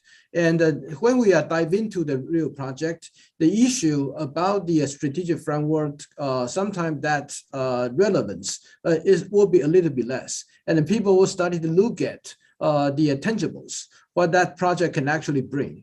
So I think for the case right now, it is important to see that how Taiwan's already developed the project that we have through our New Southbound policy and its the regional cooperation base in those countries, how that we can actually move forward. Some of them, they are in need of the local and central government's assistance. And some of them, they actually need some funding as well as the understanding about the locality of those base. So there are still much need to do, but I believe that if we really look into the project by itself, rather than the policy or the the agendas, then the issue about cooperation will be more concrete. And the issue has also been asked about how the Taiwan New Southbound policy seems to be American-centered, American-centric.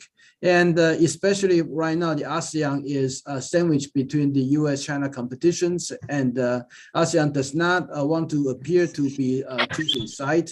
And that apparently probably could introduce some of the difficulty of complexities in the Southeast Asian countries engaging with Taiwan new southbound policy. I say that, first of all, still in a project basis, we can still work on many of the things that does not really relate to the so-called US-China competition. But on the other hand, I also like to say that the ASEAN probably in the face of the China pressure on Taiwan, if ASEAN could actually came out with its own positions, the position itself will be independent of, in terms of US-China competition, but its position regarding Taiwan and regarding China, then that will make it ASEAN easier to respond to whether the Chinese pressure. And some of the complexity about Taiwan's engagement in Southeast Asia right now is actually the Chinese pressure on our Southeast Asian friends not to engage with Taiwan, and our Southeast Asian friends there many times due to the pressure they choose to be silent, and that forced Taiwan to really rely on or try to work with other third powerful partners to balance China, and so the United States role will be increased. Precisely due to these dynamics and the sequence.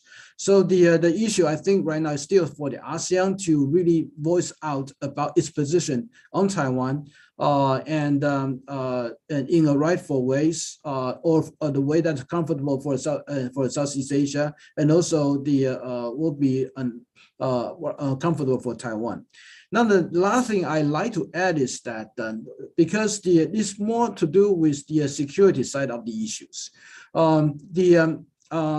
President talked about the ASEAN and the South China Sea. I would just like to add that there's an added importance, and which probably has been not been in a radar screen for our Southeast and ASEAN friends, is that if China decided to have the military contingency against Taiwan, that's one of the possible places for the first military confrontation will be in the Pratas. If we see that the Chinese military activities, they're more and more, they're focusing on the area between Taiwan and the Pratas. And this is precisely due to the strategic position of the Pratas, which is in the conjunction of the Taiwan Strait, Bashi Strait, and South China Sea. But the issue is that when China decided to attack Pratas, Pratas is part of South China Sea. So that directly involved the whole South China Sea issue into it. And after the Pratas attack, and we do not know how that will relate to the Chinese position on the Itu-Aba, which is an island that also held by Taiwan. So that we have to say that the Taiwan Strait contingency is not going to be limited to the issue in the Taiwan Straits or the area in surrounding Taiwan. It's going to be in the area that in South China Sea, and I will say that the South and our ASEAN countries could be affected in this way. So that I would just like to hope that our ASEAN friends, when you're dealing with China and also your position in South China Sea, it is important to look at the other developments that it's not just spillover effect, it would directly impact your security situation in the South China Sea, and so that the positions on the Indo-Pacific and your position regarding the Taiwan, I think that probably that we require ASEAN to play a more active, or at least to have a more direct thinking regarding its position in the Taiwan Strait contingency, because I believe it will spill over to the South China Sea very quickly. So. Thank you, Dr. Chung Lai. Now I would like Dr. Peter Morgan to answer the question, please. Okay, thanks very much. I think it's a great opportunity. This will be the first time that a Southeast Asian member of G20 has the presidency, and so it'll be a great opportunity for Indonesia to influence the G20 agenda. Of course, the G20 is very much a consensus type institution. So, and also I think there's a lot of continuity in terms of the topics and priorities that the G20 pursues. But certainly the Indonesian government would have a great chance to try to influence those priorities somewhat, and to emphasize some of the topics that are of great concern in Southeast Asia, particularly, and Asia in general. So that, for example, some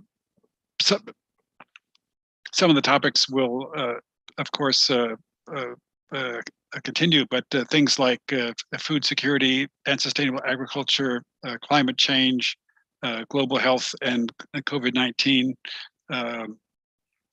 infrastructure investment and financing, and then the 2030 agenda for the Sustainable Development Goals are all important topics that I think the Indonesian government can sort of emphasize during the process of G20. Of course, some of the other topics, like, for example, trade, investment, and growth, are ongoing and very important. And I think it's necessary to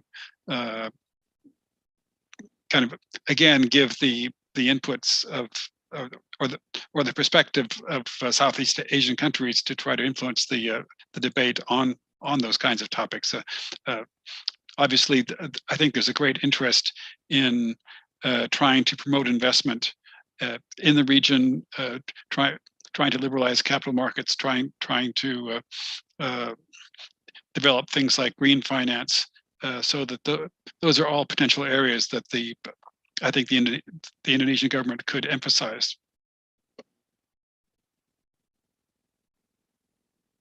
Thank you, Dr. Morgan. Now I invite Ms. Kanisa to answer the question, please.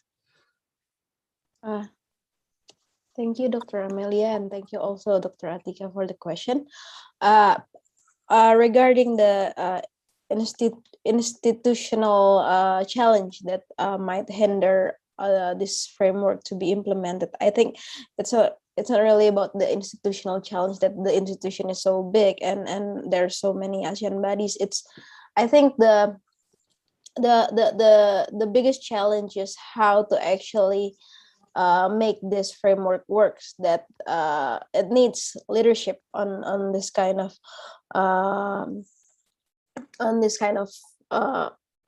cooperation, because when we talk about ASEAN and the framework that has so many issues, of course, I think only one only one country cannot solve everything. So it's a good I think it's a good chance that if ASEAN can spread the task of leading each sectors that can be that this framework want to build, like on health, on the health issues, and there's digital issues also in economics. And when we talk about the leadership, of course, this leadership have to acknowledge each of member characteristic and cannot push the members to do the exact goals that it want to achieve, but it needs to share it needs to the leader needs to ensure that what kind of progress that can be realized and what realistic achievement that needs to be done in each countries. And the other thing on the institutional level is, I think, to ensure how we can lock each other commitment on this framework, at least on one key priorities. If we want to continue on the priorities, the first one, which is the health sector, then we have to really focus on how to deliver better better workforce on health issues and also the vaccination issues. So I think that's an important aspects to be think about when we talk about the implementation of this framework. Dr. Atika. Thank you, Ms. Kanisa. Now I would like to invite Dr. Prasan Parameswaran to answer the question. The screen is yours, please. Great, thanks. Yeah, so a pretty difficult question, but a very important one on capacity and different capacities within Southeast Asia and among ASEAN countries and how that affects AIIP and Indo-Pacific conceptions. I would say, it affects it in various aspects. I would say there's 2 or 3 considerations to sort of keep in mind. I think the first is sort of, if you look plainly, step back a little bit and look at the calendar for ASEAN and the rotating system of chairmanships, because ASEAN, the chairmanship is held alphabetically. The reality is that it's a pretty grim picture. So we are looking at, Cambodia and then Indonesia, Laos, and Myanmar. With the exception of Indonesia, 3 of those 4 countries all were characterized by a report by AidData that was recently released that all have at least 10% of their debt owing to China in terms of percent of their GDP. In the case of Laos, it's about 1/3 of its entirety of its GDP owed to China. So it doesn't necessarily mean that these countries are beholden to Beijing or beholden to China. But we are moving from an issue of capacity writ large of countries facing constraints internally to a question of, as I think Bilahari Kausikan, the former sort of Singapore diplomat, was sort of intuiting with respect to ASEAN, which is ASEAN says that all countries operate by consensus, but there is this notion that countries have their own independent sovereignty. Now, what happens when individual countries have to give up portions of that sovereignty because they hold debt to other major powers, right? So that's an open question for all of these countries, I think, moving forward, because if they're holding hostage the ASEAN agenda for their own self-interests, that creates a regional problem for ASEAN as an institution. There's a tendency to blame these individual countries, but they're merely reacting and using the rules that ASEAN has as an institution. And if ASEAN is not going to change those rules, we are going to be stuck in this habit of looking at who is the next chair next year, right? And what's going to happen. Okay, so we have Indonesia. Okay, so we hope for more traction on X, Y, and Z. Oh, we have Laos. Okay, well, maybe we're going to be talking about the Mekong, but less on the South China Sea, right? So I think that's the structural sort of constraints capacity problem. I think there's an external component to that as well. I think the big story to my mind in the last 10 or 15 years is that it's not just the United States that's pivoting to Southeast Asia. Basically every single major power is pivoting to Southeast Asia. It's South Korea, it's Japan is doing more on Southeast Asia now, including in the defense space. Australia, any number of countries are doing that. The big question is, this is great for Southeast Asian countries because a lot more countries are interested. France, the foreign minister Le Drian was just in Indonesia, and he fleshed out France's Indo-Pacific conception with respect to Indonesia more so than the French have done in the last 10 years, right? Looking everything from renewable energy to maritime cooperation to the digital space. And that's great. It's good to see.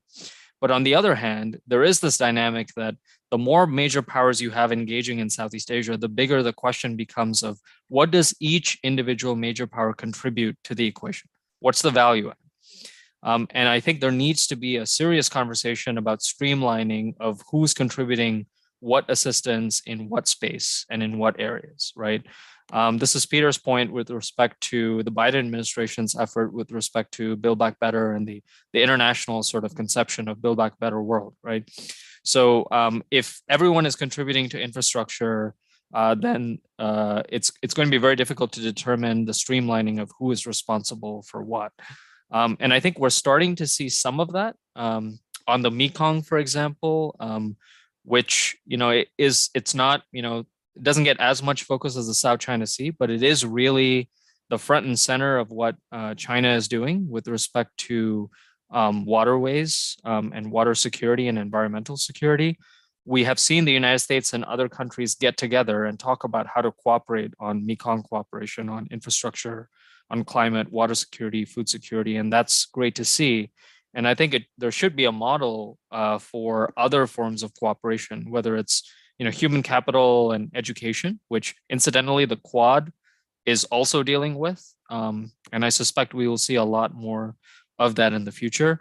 But what does this look like for other domains, the digital domain, for example, and so on and so forth, right? I think we will have to have more serious conversations about not just filling up capacity challenges, but what's the best way to do that as a collective, not just every single major power having, donations here and there and capacity building programs here and there, but actually overlapping and not really promoting the most efficiency.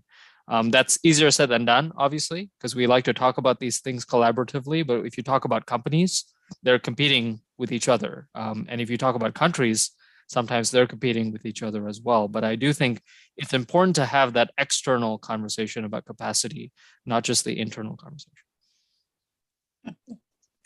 Thank you, Dr. Prasan. We still have 5 minutes more. Now we have two questions. The first question is from Rizka from BRIN, National Research and Innovation Agency. The question is for Dr. Chung Lai. The first question is, how does Taiwan perspective on Indo-Pacific? The second question, how do Taiwan contribute in the Indo-Pacific? Another question from Mrs. Awani Irewati from BRIN. The question is directed to Dr. Peter Morgan. Pandemic has increased the use of digital economy worldwide. What do you have in mind that this tendency will be a basic support of economic recovery, especially in Indonesia in the coming years? First, I would like to invite Dr. Chung Lai to answer the question, please.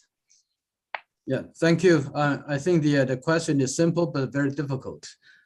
First of all, we do not have a Taiwan's version of Indo-Pacific strategy to provide the base for answer.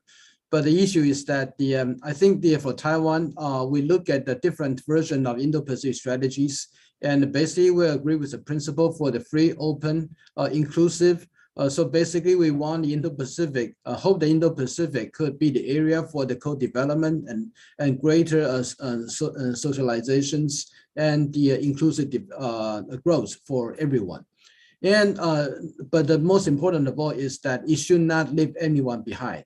It should not exclude anyone, including Taiwan. So the issue for Taiwan, I think right now, in addition to our the design or our strategy for Indo-Pacific, what we want, what we need is first that we be given a ticket to be part of the Indo-Pacific, to be able to participate, just like anyone here in this region, for all the important regional gathering. And so our people could share openly and equally with everyone here in this area. And the second thing about how we could contribute to the Indo-Pacific, I think it's something to do with Taiwan's reposition itself as the not as totally as part of Northeast Asia, but we also wanted to play a role and be part of Southeast Asia. So basically, Taiwan will be the gateway or the conjunction between North and South, Northeast Asia, Southeast Asia, continental Asia, as well as the Pacific. And that basically bring the role of what Taiwan would like to develop, reinvent for itself. That is the look at the regional development. We do see that there are economic integration and also the political or security discussions. But how about socializing? And the Taiwan posted itself as one of the most liberal community in Asia. And everyone, including all kind of religious belief and their value, are equally respected, and they all got equal treatment here in Taiwan. So the issue is that we just hope that Taiwan could be the area everyone come here can freely to speak and free socialize. And was, of course, also Taiwan, we wanted to be able to socialize with everyone else. So we wanted Taiwan to be the area here that stands out as one of the most liberal, one of the most open, and respect all kinds of values, and also introduce all kinds of mixture of the culture exchange here within Taiwan. So I think that's the best I can think of for Taiwan without even have an Indo-Pacific strategy. So thank you.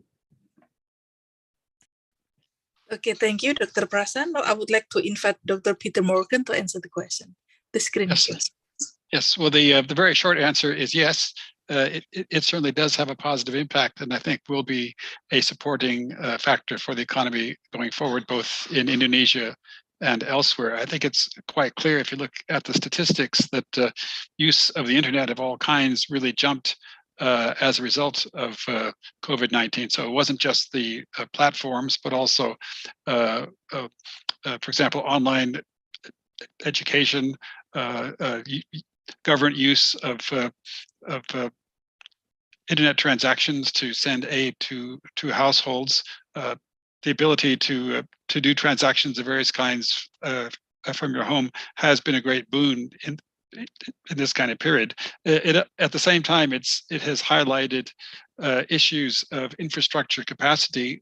Not everybody does have access to broadband internet. Not everybody has PCs or even smartphones, and so although there were great advantages conferred by the internet, they weren't necessarily evenly distributed, and I think that it does highlight the need to try to reduce those digital gaps so that the greatest advantage can be made of the internet going forward.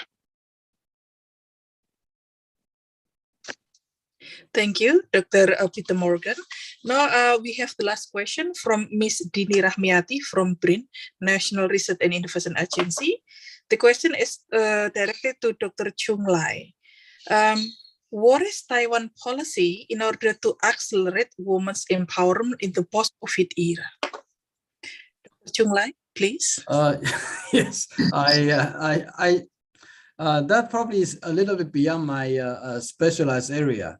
And I do not have a direct answer right now for these very specific questions. Only about the principle. Yes, about the equal treatment of women. We came a long way on about the domestic legal reform and how that could reflect it in the equal treatment. And I think one of the issue right now is that in addition to the female estrogen for the female treatment, another thing is about how to ensure their safety while not compromising their right for the participation in the working space as well as in other parts of societies. And some of the measures. We do notice that in other society they put it as a protective for the woman, but also through that they introduce another constraints about their activity and freedom. But in Taiwan, I think the discussion regarding those has been particularly attended to in order not to let those issues become the vehicle or the venue that could use to limit the freedom of our female colleagues here in Taiwan. And the third thing is that we are also in the process to improve the female inheritance of the fortune and how the legal reform could ensure their rights. So I do not have the specific, but those are the things that I know some of the progress that will be made, or some of within the societal the values that needs to be amended in order to reflect and the modernizations about our gender relationship between the male and female. Thank you. Thank you, Dr. Chun Lai. Now we come to the closing time. Before I handed it to the Master of Ceremony, I would like to thank you to all the panelists for answering the question, all the attendees, and also everyone who asked question, and most likely to everyone who remained in the webinar until it's finished. I would like to hand the webinar to Master of Ceremony. Mario, the screen is yours, please. Thank you very much, Dr. Emilia Stinningroom. And with that, I would like to formally close our today's webinar, Promoting Partnerships Towards Sustainable Post-Pandemic Recovery and Resilience in Asia. My heartfelt thanks goes out to Taipei Economic and Trade Office in Indonesia. We do expect that we will have more cooperations to follow up in the near future. Thank you very much for all speakers, Dr. Peter Morgan, Ms. Khanisa, Dr. Ichung Lai, and Dr. Prasant Parameswaran for sharing your ideas. And also thank you very much for all participants who have joined us from this morning. We look forward to our next event in the near future. Thank you and have a good afternoon all. Okay, thank you. Thank you so much. Thank you. Thank you. Thank you. Yeah.